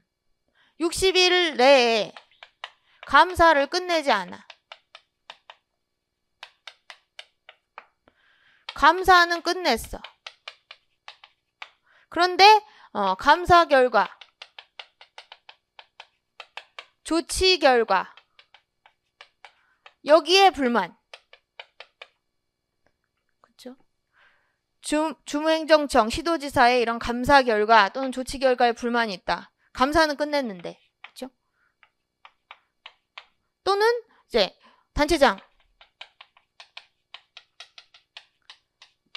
단체장이 이 감사 결과를 이행하지 않아. 그럴 때도 주민소송 제기 가능하고요. 근데 단체장이 이행을 했어. 근데 그 이행 조치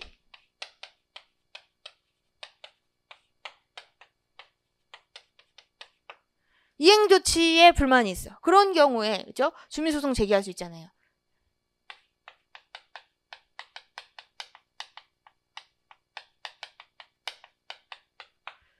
주민소송은 감사 청구를 하고선 소송을 제기해야 되잖아요. 그럼 언제 또 이제 가능하냐, 주민소송이. 60일 이내에, 그죠? 감독기관이 감사를 끝내지 않았어. 그리고 감사는 끝냈는데, 이게 또는이에요, 또는. 네. 감사는 끝냈는데 감사 결과라든지 어떤 조치 결과에 불만이 있어. 그리고 또 이제 감사 결과를 단체장이 이행하지 않았어. 또는 이제 단체장이 이행은 했는데 이행조치, 단체장 이행조치에 또 불만이 있어. 이런 경우에는 주민소송 제기가 가능하죠. 그렇게 이제 보시면 되고요. 여기서 이제 그 감사 결과, 각하 결정이 나왔다는 거지. 요 감사 결과. 그러면은 주민소송 제기가 가능하다. 요 각하 결정이 나왔잖아. 감사 결과, 그죠? 그러면은 이때 주민소송 제기가 가능한 거예요. 그 다음에 3번. 주민소송의 대상이 되는 위법한 행위, 그리고 업무를 게을리한 사실. 주민소송이라는 것은 위법한 재무회계에 대해서 다투는 거잖아요. 그래서 위법한 재무회계 이런 행위나 업무를 게을리한 사실, 이것은 감사 청구한 사항과 동일할 필요는 없다. 그죠? 관련 있으면 된다. 이제 조문이 그렇게 돼 있어요. 감사 청구한 사실과 관련이 있으면, 관련이 있는 사항, 감사 청구한 사항과 관련이 있는 사항에 대해서 주민소송 제기할 수 있다. 그래서 조문을 잘 확인을 하셔야 돼요. 여러분 지방자치법은 항상 조문에서 출제가 많이 되잖아요. 그래서 조문 문제를, 이게 조문 문제다. 사실은 판례가. 그래서 관련성이 있으면 돼요. 관련성. 동일할 필요는 없어요. 관련성만 있으면 된다. 이 관련성이라는 것은 그 기초적인 사실관계, 법률관계가 기본적 사실관계 동일성이 있으면 된다. 그 얘기 있죠. 파생되거나, 그죠? 감사 청구한 사항으로부터 어떤 파생되거나 후속 절차와 관련이 있다. 그런 경우에는 관련성이 있다고 보고 있어요. 그다음에 4번. 도로 등 공물이나 공공용물을 특정 사인이 배타적으로 사용하도록 하는 점용허가가 도로 등의 본래 기능, 목적과 무관하게 그 사용 가치를 실현, 활용하기 위한 것으로 평가되는 경우 주민소송의 대상이 되는 재산의 관리 처분에 해당한다. 이것도 되게 많이 출제됐죠. 항상 출제돼, 항상 출제. 그래서 도로 점용 허가가, 그죠? 본래 기능, 목적과 무관하다. 이게 보이는데 무관하다. 사용 가치를 실현, 사익을 위해서 막 활용되고 있다는 거야. 본래 목적이 아닌, 도로 점용 허가를 받게 된 그 목적이 아닌 다른 사익적인 목적으로 활용되고 있다는 거예요. 예를 들어서 임대 유사한 어떤 도로 점용 허가가 되었다. 그죠?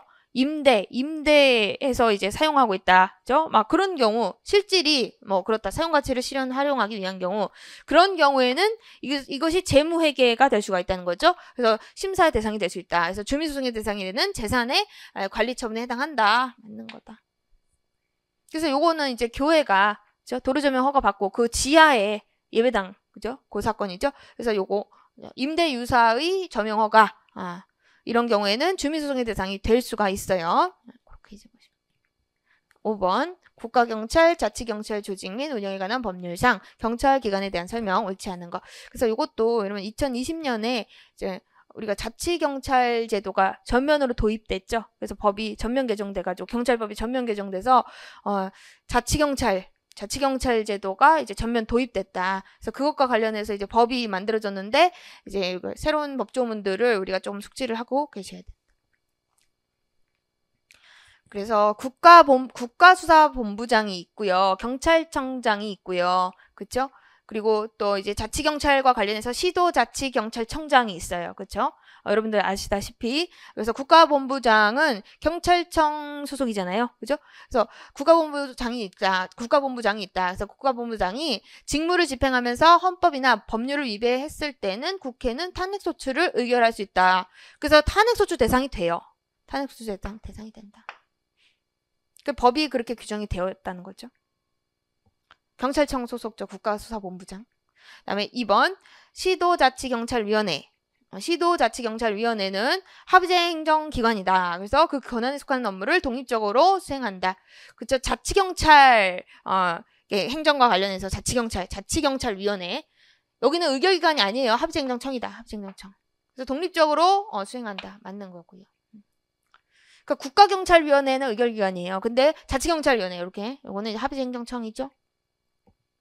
그다음에 3번 시도경찰청장은 경찰청장이 시도자치경찰위원회와 협의하여 추천한 사람 중에서 행정안전부 장관의 제청으로 국무총리가 거쳐서 대통령이 임명한다. 그래서 요 시도경찰청장 같은 경우는 이제 경찰청장이 따로 있잖아요. 경찰청장하고 시도자치경찰위원회하고 협의를 해요.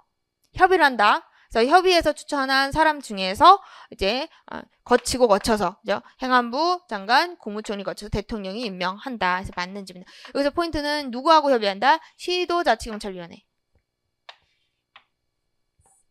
시도자치경찰위원회 합의행정청이죠. 그래서 경찰청장하고 협의를 해가지고 시도경찰청장을 선임을 하게 되는 거죠. 임명을 하게 되는 거죠. 그다음에 시도경찰청장, 자치경찰행정청이에요. 자치경찰행정청, 그렇죠? 우리는 지금 자치경찰 제도를 공부를 하고 있다 지금. 시도경찰청장은 자치경찰행정청인데 국가경찰이 아니죠. 자치경찰이에요. 그래서 시도경찰청장은 수사에 관한 사무에 관하여 경찰청장의 지휘감독을 받아서 관할구역의 소관 사무를 관장하고 소속 공무원, 소속 경찰기관의 장을 지휘감독한다. 요거 조심하셔야 돼요. 시도경찰청장은요, 이렇게 지휘감독을 받기는 하는데 수사에 관한 사무에 대해서는 경찰청장의 지휘감독을 받는 게 아니라 국가수사본부장의 지휘를 받아요. 국가수사본부장. 그래서 경찰청장의 지휘를 받는 게 아니다. 경찰청장의 지휘를 받는 거는 국가경찰사무. 그래서 시도경찰청장은 국가경찰사무와 관련해서는 이제 경찰청장의 지휘감독을 받지만, 그렇죠? 수사에 관한 사무는 국가수사본부장의 지휘감독을 받는다. 그거를 좀 유의를 하셔야 되고요. 그리고 그 시도경찰위원회, 그죠? 시도경찰위원회, 그 기관하고의 이제 관계도 조금 봐두셔야 된다. 그래서 여러분, 제가 카페에 기출문제 해설을 올려놨거든요. 그거 한번 이제 보시면요. 기출문제 해설 19페이지에 조문이 있어요. 이 조문이 한번 이게 확인을 하고 넘어가야 될 것 같아서 조문에 19페이지 4번 지문이죠. 4번 지문의 조문을 보시면요. 경찰청, 국가경찰과 자치경찰의 조직 및 운영에 관한 법률 28조거든요. 그래서 18조, 28조가 중요한 부분이에요. 그래서 18조, 28조가 이렇게 출제가 됐고 28조 보시면요. 3항에 시도경찰청장은 국가경찰 사무 수행과 관련해서는 경찰청장의 지휘감독을 받고요. 자치경찰 사무 수행과 관련해서는 시도자치경찰위원회의 지휘감독을 받아서 관할구역의 소관사무관장하고 소속 공무원, 소속 경찰기관의 장을 지휘감독한다. 이렇게 돼 있어요. 그래서 국가경찰 사무, 자치경찰 사무 그걸 구분을 하셔야 되고 그다음에 다만 또 있어요. 다만 수사에 관한 사무는요. 국가수사본부장의 지휘감독을 받아요. 그래서 세 가지로 나눠서 보셔야 돼요. 시도경찰청장은요. 국가경찰 사무 는 경찰청장, 자치경찰 사무는 시도자치경찰위원회, 그리고 수사에 관한 사무는 국가수사본부장의 지휘감독을 받는다. 그거를 각각 나눠서 보셔야 되고요. 그러니까 이제 지휘가 여러 가지라는 거예요. 지휘가 국가경찰 사무를 수행할 때는 이제 국가 하부 조직의 국가의 행정기관의 지휘에 있는 거고요. 그리고 자치경찰 사무를 수행할 때는 그 시도의 경찰 자치경찰 행정기관의 지휘를 갖는 거다. 그래서 각각 지휘가 다르기 때문에 지휘감독 받는 기관도 각각 다르다. 그렇게 보시면 됩니다. 그거 이제 좀 잘 정리를 해두시면 그 조문이 세 가지로 이렇게 나눠서 규율을 하고 있기 때문에 헷갈리지 않게 그렇게 봐주시면 되세요. 그 다음에 이제 16번 옳지 않은 거 사회보장 행정. 요것도 이제 그래도 헌법재판소 판례가 최신 판례가 좀 출제가 된 거죠. 보건복지부 고시인 의료급여 수가 기준 그리고 일반 기준은 전문적 정책적 영역이어서 구체적인 수가 기준 이것을 반드시 법률로 정해야 된다고 볼 수 없다. 저 이제 수가 기준과 관련해 가지고 요것은 이제 의회여부 사항이 아니다 이렇게 본 거고요. 그래서 법률유보 원칙에 반하지 않고 2번 의료급여법에 의하여 인정되는 의료급여 수급권은 사회권적 기본권의 일종으로서 그죠? 요건 사회권적 기본권 헌법을 통하여 직접 인정되는 헌법적 권리다. 헌법에는 규정이 없어요. 이게 구체적인 규정이 없잖아. 의료 수가 기준과 관련해서. 그렇죠? 그래서 헌법을 통하여 직접 인정되는 것이 아니고 이것은 인간다운 생활과 관련된 기본권. 그죠? 그래서 그거 사회권적 기본권이기 때문에 이것은 법률의 구체화가 필요한 법률적 권리다. 그렇게 보고 있다. 그 다음에 3번 사회보장기본법상 국가는 관계법령에서 정하는 바에 따라 최저보장 수준, 최저임금을 매년 공포하여야 한다. 그래서 이것도 조문이죠. 여러분 이것도 이제 출제된 적이 있는 조문들이죠. 이렇게 보시면 돼요. 사회보장기본법. 잘 출제되진 않아요. 사회보장기본법이 잘 출제가 되진 않는데 요즘에 이제 의료와 관련해가지고 좀 시사적인 쟁점들이 조금 뉴스에도 많이 나오고 하잖아요. 그래서 이런 것들을 좀 출제를 한 것 같아요. 그래서 의료 관련해서 의료급여 수급권 지금 무슨 뭐 의사가 과잉이다 뭐 이렇게 뭐 되고 있잖아. 그죠? 그래서 그거 보시면 되고 4번 사회보장기본법상 사회보장 수급권은 관계법령에서 정하는 바에 따라 다른 사람에게 양도하거나 담보로 제공할 수 없고 이를 압류할 수 없다. 그래서 양도, 담보, 압류가 안 된다. 그래서 개인적 공권 같은 경우는 이제 양도, 압류 이렇게 이전성이 제한된다. 그게 이제 조문에 그렇게 규정이 돼 있어요. 17번 공물에 대한 설명으로 옳지 않은 거. 그래서 공물법이 나왔다. 그래서 1번 국유하천 부지는 별도의 공용 개시 행위가 없더라도 자연상태 그대로 행정재산이 된다. 그렇죠. 이제 공물의 성립과 관련해서 공용 지정이 필요하냐. 그죠? 의사적 요소가 필요하냐와 관련해서, 그죠? 요것은 이제 공공용물 중에 자연공물이죠. 그래서 이것은 이제 그대로 자연 상태 그대로 행정재산이 돼요. 그래서 공용 지정이 따로 필요 없다. 그리고 그 후 본래 용도에 공여되지 않은 상태에 놓였다. 그러면은 국유재산법령에 의한 용도 폐지하지 않더라도 일반 재산이 된다. 여기서는 또 틀렸다. 그죠? 그래서 이것도 이제 공용 지정과 관련해 가지고 항상 이제 강론 공부하시면 정리를 하셔야 되는 부분이죠.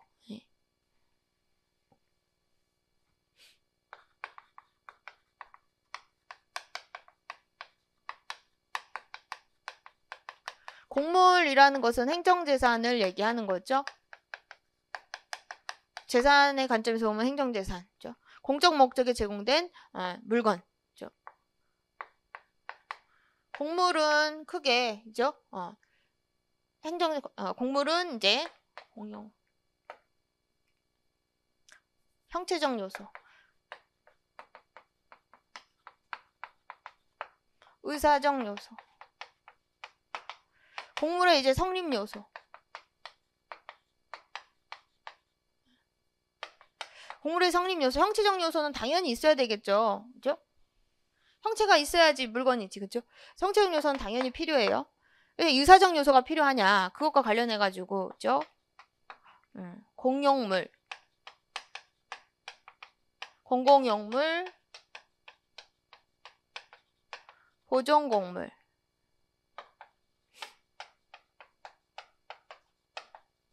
공용물은 필요 없어요. 자기가 쓰는 거잖아, 행정청이. 행정주체가 자기가 쓰려고 만드는 거죠. 그렇기 때문에 의사적 요소, 이게 의사적 요소가 공용 계시잖아. 공용 지정. 이 같은 말. 그렇죠? 의사적 요소가 공용물 필요 없어요. 근데 공공용물은 두 가지를 또 자연공물, 인공공물, 자연공물도 필요 없어요. 자연 상태 그대로 공물인 거야. 그렇죠? 인공공무원 필요하겠죠. 여기서부터가 자동차 전용 도로입니다. 그죠? 뭐 이런 것들. 그럼 필요하다. 그리고 보존공물도 당연히 필요한 거죠. 그죠? 공물로서 성립되기 위해서 뭐 어떤 요소들이 필요하냐? 형체적 요소 당연히 있어야 되고, 의사적 요소는 이제 필요한 것도 있고 안 한 것도 있죠. 그래서 요거 공용물, 그리고 공공용물 중에서 자연공물은 이제 필요 없죠. 그럼 이렇게 두 가지 요소가 다 갖춰져서 공물로서 성립이 됐다. 근데 나중에 어떻게 될 수도 있어요? 용도 공용 폐지될 수가 있는 거죠. 그래서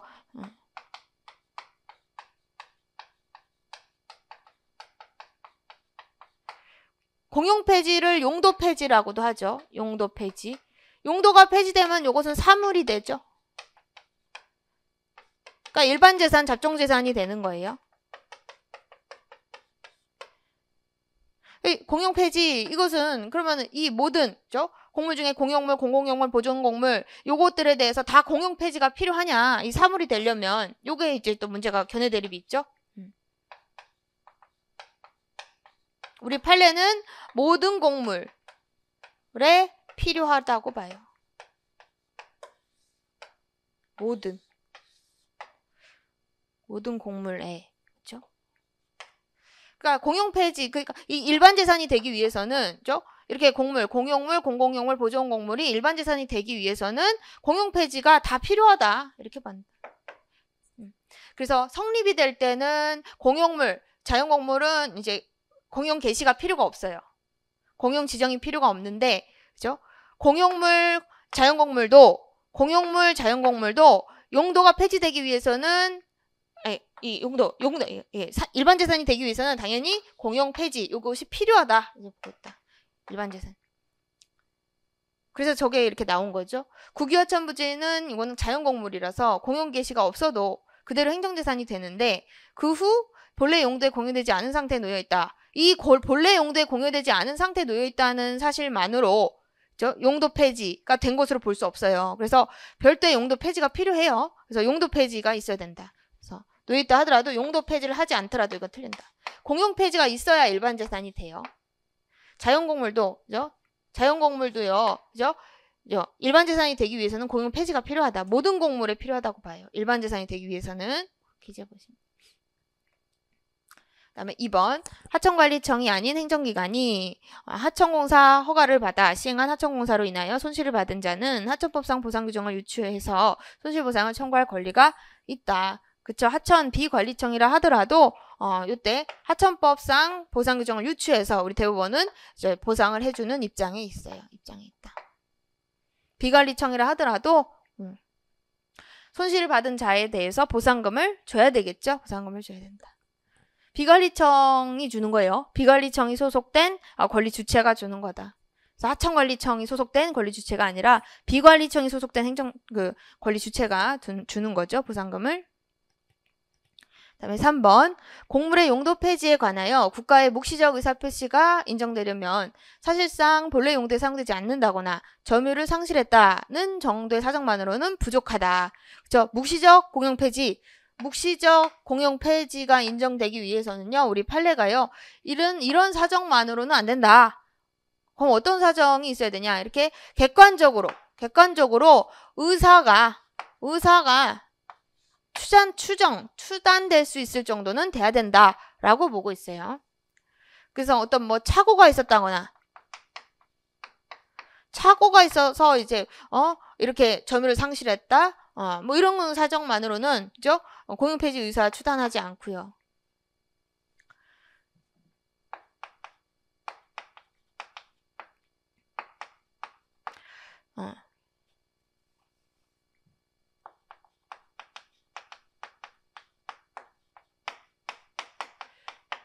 저급한 의사가 아닌 경우도 역시 공용폐지 의사를 추단하지 않아요. 그래서 착오가 있었다 그러면은 공용폐지 의사 추단하지 않고요. 저급한 의사가 아니다 그런 경우에도 저급한 의사가 아닌 경우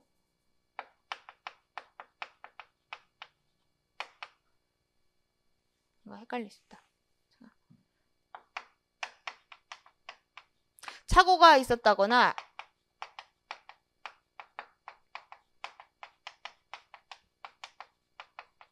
저급한 의사가 아닌 경우에는 이렇게 묵시적 공용 폐지 요것을 인정하지 않는다. 요거 인정하지 않는다.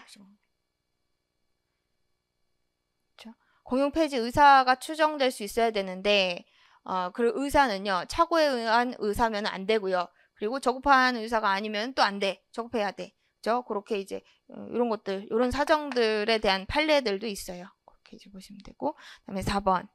국유재산에 대한 취득시효가 완성되기 위해서는 그 국유재산이 취득시효 기간 동안 계속해서 행정재산이 아닌 시효취득의 대상이 될 수 있는 일반재산이어야 된다. 그래서 우리가 취득시효라는 것은 민법의 규정을 유추준용하죠.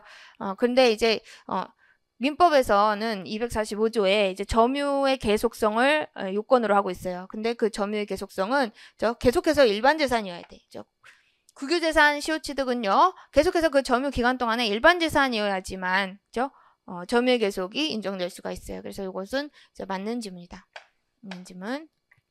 그다음에 18번 국가재정법. 이것도 법 조문이거든요, 여러분. 조세행정과 관련해서 국가재정법이 나왔는데 이것도 많이 나오는 그런 건 아니에요. 근데 나오는 부분은 항상 나오니까 그건 정리를 해 두셔야 되죠. 자, 1번. 정부는 매년 해당 회계연도로부터 5 회계연도 이상의 기간에 대한 재정운영 계획을 수립해서 회계연도 개시 120일 전까지 국회에 제출해야 된다. 그래서 이것도 맞는 지문이다. 그렇죠? 예산과 관련해서도 120일 전까지 국회에 제출하도록 돼 있죠. 재정운용계획 수립해서 이렇게 이제 120일 전까지. 그다음에 2번 기획재정부 장관은 재정운용에 관한 의견 수렴을 위하여 각 중앙관서, 지방자치단체, 공무원, 민간 전문가 등으로 구성된 재정정책자문회의를 운영해야 된다. 이것도 조문 내용. 재정정책자문회의 운영해야 되는 거죠. 운영해야 돼. 그다음에 3번 정부는 여성과 남성이 동등하게 기금의 수혜를 받고 성차별 개선하는 방향으로 집행되는지 평가하는 성인지 기금 결산서. 이것도 이제 조문 한번 봐두시면은 나중에 틀리지 않겠다. 이런 것들은. 성인지 기금 결산서.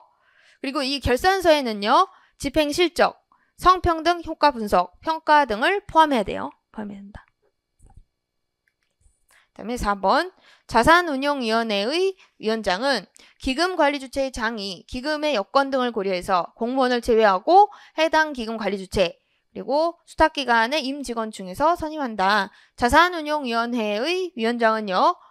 여기서 공무원을 제외한다고 돼 있는데 공무원 제외하지 않아요. 이렇게 해당 기금관리주체 수탁기관의 임직원 또는 공무원 중에서 선임한다. 제외하지 않고 공무원 중에서 선임될 수도 있죠. 조문 내용이니까 그거 한번 확인을 해두시고요. 이것도 이제 짜잘한 부분인데 나왔어요. 이런 것들은 이제 속어법으로 조금 푸셔야 되겠죠. 속어법으로. 그다음에 19번 옳지 않은 것. 폐기물 처리업과 관련해서 나왔다. 그래서 이 문제는 뭐 이제 사례 이렇게 뭐 문제로는 나왔지만 뭐 이렇게 어렵지는 않죠. 우리가 많이 했던 부분이기 때문에 갑은 폐기물 처리업을 경영하기 위하여 폐기물 처리업 사업계획서를 제출해서 관할 도지사 을로부터 사업계획 적합 통보를 받았다. 그 후 갑은 폐기물 처리 시설의 설치가 허용되지 않는 용도지역을 허용되는 용도지역으로 변경하기 위해서 국토계획법에 따라 을에게 국토이용계획 변경 신청했는데 거부했다. 만약 을이 갑에게 사업계획 부적합 통보를 하였다면 이는 항고송의 대상이 되는 처분에 해당한다. 부적합 통보를 받게 되면은 갑은요 더 이상 이거를 그 후속 절차를 진행할 수 없게 돼요. 더 이상 이제 폐기물 처리 본허가 신청을 할 수가 없게 되죠. 그래서 우리 판례는요 폐기물 처리 사업계획 적합 통보, 부적합 통보에 대해서 처분성을 인정한다. 처분성. 그래서 처분에 해당한다. 맞는 거다. 그다음에 2번 폐기물 처리업 사업계획에 대한 적합통보, 국토이용계획 변경은 각기 그 제도적 취지, 결정 단계에서 고려해야 될 사항이 다르다. 그쵸? 이제 근거법령이 달라요. 폐기물 처리업과 관련해서는 폐기물 처리 관련 법령, 그리고 국토이용계획 관련 국토이용계획 변경은 국토이용계획 관련 법령. 그죠? 국토이용 관련 법령 이제 각각의 근거 법령이 다르기 때문에 각기 그 제도적 취지, 결정 단계에서 고려해야 될 사항이 다르죠? 다르다. 그래서 이게 아래쪽 3번 지문하고 이어지는 거예요. 그래서 을이 폐기물 처리업 사업계획에 대해서 적합 통보를 한 것은 그 사업부지 토지에 대한 국토이용계획 변경 신청을 승인해 주겠다는 취지의 공적인 견해 표명을 한 것으로 볼 수 없다. 왜냐하면은 논거가 2번 지문이죠. 폐기물 처리업 관련 법령하고 국토이용계획 관련 법령은 각각 그 취지와 요건이 다르다는 거예요. 그래서 폐기물 처리업 적합 통보해줬다는 것이 국토이용계획까지 바꿔주겠다는 공적 견해 표명은 아니다. 그렇게 이제 본 거죠. 그래서 결론적으로는 신뢰보호 원칙에 위배되지 않는다라고 본 거예요. 이게 국토이용계획 변경 신청했는데 거부가 나온 거예요. 그래서 거부 처분에 대해서 다투면서 신뢰보호에 위반된다. 신뢰보호 원칙이 위반된다. 그렇게 다툰 거죠. 본안에서. 그렇지만 신뢰보호 원칙에 반하지 않는다라고 본 거예요. 그러니까 공적 견해 표명이 아니기 때문에. 그 다음에 20번 옳지 않은 거 1번 지문. 도로교통법상 통고처분은 통고처분을 받은 당사자의 임의의 승복을 발효 요건으로 하고 있다. 그래서 행정공무원에 의해서 발효지는 것이지만 통고처분에 따르지 않고자 하는 당사자에게는 정식재판 절차가 보장돼 있다. 그래서 통고처분은요. 요게 강제적으로 뭘 해라 뭐 이런 건 아니에요. 왜냐면은 나중에 재판에서 다툴 수 있는 길이 열려 있거든요. 그래서 이거 처분성이 없어요. 처분성이 없다. 그래서 이것은 정식재판 절차가 보장돼 있지 않다라고 다툰 사안인데 우리 판례는요. 정식재판 절차가 보장돼 있다라고 본 거죠. 그러니까 형사소송 절차로 이행이 되는 거잖아. 통고처분 받은 사람이 그죠? 다투고 싶다. 그러면 어떻게 하면 돼요? 이행을 안 하면 돼요. 범죄금을 안 내면 돼. 그럼 어떻게 돼? 행정청으로부터 자동 고발되죠. 고발돼서 형사소송 절차로 이행되게 돼요. 그럼 형사재판 받으면 돼. 형사재판 절차에서 이제 다툴 수 있는 기회가 보장돼 있기 때문에 재판 청구권 침해가 아니고 적법 절차 위배가 아니다 해서 합헌이다 이렇게 본 거죠. 다만 이제 통고처분 자체에 대해서 적극적으로 다투는 것이 아니라 소극적으로 그냥 가만히 있으면 돼. 안 내면 되죠. 그러면 자동 고발돼가지고 고발되면 어떻게 형사소송 절차로 이행이 되는 거죠. 형사재판 절차 거기서 이제 다투게 되는 거죠. 그다음에 2번 행정처분의 집행정지를 구하는 신청사건에서는 행정처분 자체의 적법 여부는 원칙적으로 판단 대상이 아니다. 그래서 집행정지 신청을 했잖아요. 근데 이제 처분 자체가 적법한지 위법한지 이것은 본안소송에서 이제 판단이 되는 거잖아. 그래서 이 집행정지 신청 사건 자체에서는 처분 자체가 위법한지 적법한지는 판단 대상이 아니에요. 맞는 거죠? 근데 뒤에 집행정지 사건 자체에 의하여도 신청인의 본안 청구가 이유 없음이 명백할 때는 행정처분에 집행정지를 명할 수가 없다. 그래서 여기서 그쵸? 신청인의 본안 청구가 이유 없음이 명백해. 그럴 때는 집행정지를 명할 수 없죠. 이게 여러분 집행정지도 어느 정도 승소 가능성이 있어야, 그죠? 승소 가능성이 있다는 걸 전제로 인정되는 제도잖아. 제도 자체가. 그래서 이유 없음이 명백할 때, 그럴 때는 어떻게 돼요? 이 본안 소송이 계속되지 않을 수도 있고, 그죠? 그래서 이럴 때는요, 집행정지를 명할 수가 없게 되는 거죠. 그래서 요거 주의를 하셔야 돼요. 요것도 되게 많이 출제가 되는 거기 때문에. 네. 소송 자체가 적법하게 또 유지가 돼야 되고요. 본안 청구가 이유 없으면 명백하면 안 돼. 그죠? 어느 정도 승소 가능성은 있어야지. 그죠? 집행정지라는 것도 이제 승소 가능성이 어느 정도 있다는 걸 전제로 인정이 되는 거예요. 그래서 이렇게 이제 집행정지를 명할 수 없다. 이유 없으면 명백한 경우. 명백하다. 이게 포인트죠. 그 다음에 3번. 국가배상법상 공공의 영조물.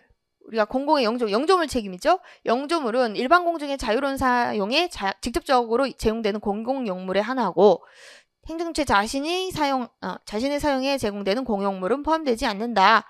공공의 영조물은 이것은 말 그대로 영조물을 의미한다고 보지 않죠. 이것은 공물이다 이렇게 보죠. 공물을 의미한다고 보는 것이 우리 통설 판례 입장이에요. 공물에는 공공용물도 있고 뭐다 공용물도 있어요. 그래서 공용물도 포함되지 않는다. 그럼 틀려.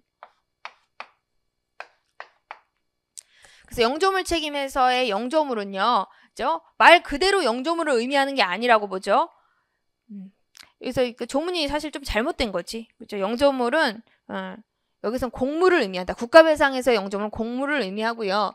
공물이니까 공공용물뿐만 아니라 공용물도 다 포함이 된다라고 보죠. 그래서 여기에 하자가 있다, 그죠? 그리고 손해가 발생했다, 인과관계가 있다. 그런 경우에는 영조물 책임이 성립될 수가 있겠죠. 그렇죠? 그리고 여기 사실상 권한, 그죠? 권한 없는 것도 역시 이제 다 포함된다, 그죠? 그것도 이제 같이 정리를 해두시면 돼요. 그 판례에 이제 판시 사항 중에 공공용물도 포함되고요, 그죠? 권한 없는 사용, 그 경우에도 역시 공공의 영조물에 포함된다. 권한 없이 사실상 이용하는 경우에도 역시 요때도 공공의 영조물에 포함된다. 그다음에 4번 행정처분에 그 효력기간이 정하여져 있는 경우 그 처분의 효력 또는 집행이 정지된 바 없다. 그러면은 그 기간 경과로 처분의 효력은 상실된다. 그렇죠? 집행이 정지된 바 없으면은 그 기간 경과되면은 이제 효력이 없어지는 거예요. 만약에 집행이 정지되면은 나중에 효력이 살아날 수가 있죠. 근데 집행이 정지되면 없어. 그러면 계속 이제 집행이 되고 있는 거죠. 그럼 집행 기간 지나면은 효력이 없어지는 거예요. 그리고 기간 경과 후에는 그 처분이 외형상 잔존함으로 인해서 어떤 법률상 이익이 침해되고 있다고 볼 만한 별다른 사정이 없는 한, 그렇죠? 별다른 사정이 없어요. 그렇죠? 법률상 이익 침해가 없다는 거예요. 그런 경우에는 그 처분의 취소를 더 이상 구할 법률상 이익이 없다. 이제 맞는 거다. 그래서 예를 들어서 영업허가 정지 기간이 6개월이다. 영업 정지 기간이. 그러면은 영업 정지 기간 6개월 끝나면은 더 이상 그 영업 정지 처분에 대해서 취소송을 제기할 소의 이익이 없어요. 왜냐? 영업하면 돼. 영업정지 기간 6개월 지나면 영업을 하면 되기 때문에, 그죠? 영업정지, 과거에 있었던 법률관계를 확인할 소의 이익이 없다. 그죠? 이미 지났기 때문에, 6개월이. 그래서 6개월 효력기간이 정해져 있다? 그럼 6개월 끝나면은 그냥 영업을 하면 되기 때문에, 그죠? 어떤 특별한 법률상 침해가 없다. 그런 경우에는 더 이상 영업정지 6개월 처분에 대해서 취소를 구할 소의 이익이 없다. 그렇게 이제 보시면 돼요. 근데 이제 예외적으로 이렇게 처분이 외형상 잔존함으로 인해서, 그죠? 어떠한 법률상 이익이 침해되고 있다. 이런 경우도 있을 수가 있겠죠. 예를 들어서 가중적 제재 처분이 규정되어 있다. 영업정지 받은 전력이 나중에, 그죠? 어떤 더 가중 처분이 나올 요건상에 포함된다. 그런 경우에는, 그죠? 삼진아웃제 같은 경우, 그죠? 영업정지 2번 받고 또 1번 받으면 그 3번째는 영업 허가가 취소된다. 이렇게 가중 요건이 법에 규정되어 있는 경우. 그러면 가중적 제재 처분을 받을 우려가 현실화되어 있죠. 이미 6개월이 지났다 하더라도, 그죠? 그 전력이 쌓이잖아, 전과가, 그죠? 그렇기 때문에 그런 그런 경우를 얘기하는 거예요. 외형상 장점. 그런 경우에는 그 6개월 영업정지 기간이 지나도 그 6개월 영업정지 처분에 대해서 취소를 구할 소액은 있어요. 그런 경우에는 있다. 그런데 그런 특별한 경우가 아닌 이상은 좀 영업정지 기간이 끝나면 더 이상 그 영업정지 처분에 대해서 다툴 소액이 없다라는 게 우리 판례다. 그래서 소액과 관련해 가지고 회복되는 법률상 이익, 그것과 관련해서 나중에 저희가 또 배우게 되는 거죠. 그래서 그렇게 이제 정리를 하시면 되고요. 그래서 여기까지. 여러분 그 해설을 조금 해봤는데요. 이번에 강론도 여러 문제가 이제 출제가 됐죠. 그래서 그거 좀 정리를 해 두셔야 돼요. 그래서 맨날 출제되는 거 지방자치법, 그죠? 지방자치법 이제 전면 개정되고도 이제 최신 판례들이 많이 나오고 있고 최신 판례들이 나오는 거 계속 또 나오고 있어요. 그래서 그거 기출이 계속 되고 있는 부분들 중점적으로 먼저 챙기시고요. 그리고 자치경찰제도 그런 것도 조금 눈여겨 보셔야 될 것 같고, 그리고 뭐 위임, 내부임 그거는 우리가 개설 부분에서 항상 하는 부분이죠. 네, 뭐 행정조직 관련해서 그것도 좀 보시고, 그리고 공물에서는 여러분 공물은 공용 개시, 이제 공용 폐지 항상 출제가 되잖아요. 네, 그래서 그 부분도 좀 정리를 해두셔야 되고요. 그리고 사회보장, 뭐 재무행정은 이제 총론과 관련된 부분들. 총론과 아까도 이제 개인적 공권과 사실은 관련이 있는 거잖아요. 그죠? 그래서 그거 수가가 이제 그 의료 수가가 이제 헌법재판소 결정 예지만 정답인 것은 그 개인적 공권과 관련된 부분이 정답으로 나왔죠. 총론과 관련된 부분을 좀 특히 잘 보셔야 되고, 재무행정 이것도 이제 총론과 관련된 부분 특히 좀 잘 보시고요. 이번에는 뭐 국가재정법이 나왔지만 이것은 이제 좀 속어법으로 좀 풀 수 있으셔야 되는 부분이었던 것 같아요. 그래서 그거 좀 정리를 해두시고요. 제가 이제 출제 분석표도 이렇게 조금 해놨으니까 그거 한번 참고해서 보시면서 내가 어느 부분을 조금 더 보충해 나가야 되겠다, 그렇게 계획 세우시고 하루하루 좀 차근차근 해 나가시면 좋을 것 같습니다. 정리 잘 하시고요. 여기까지 하도록 할게요. 여러분 오늘 정말 고생 많으셨습니다.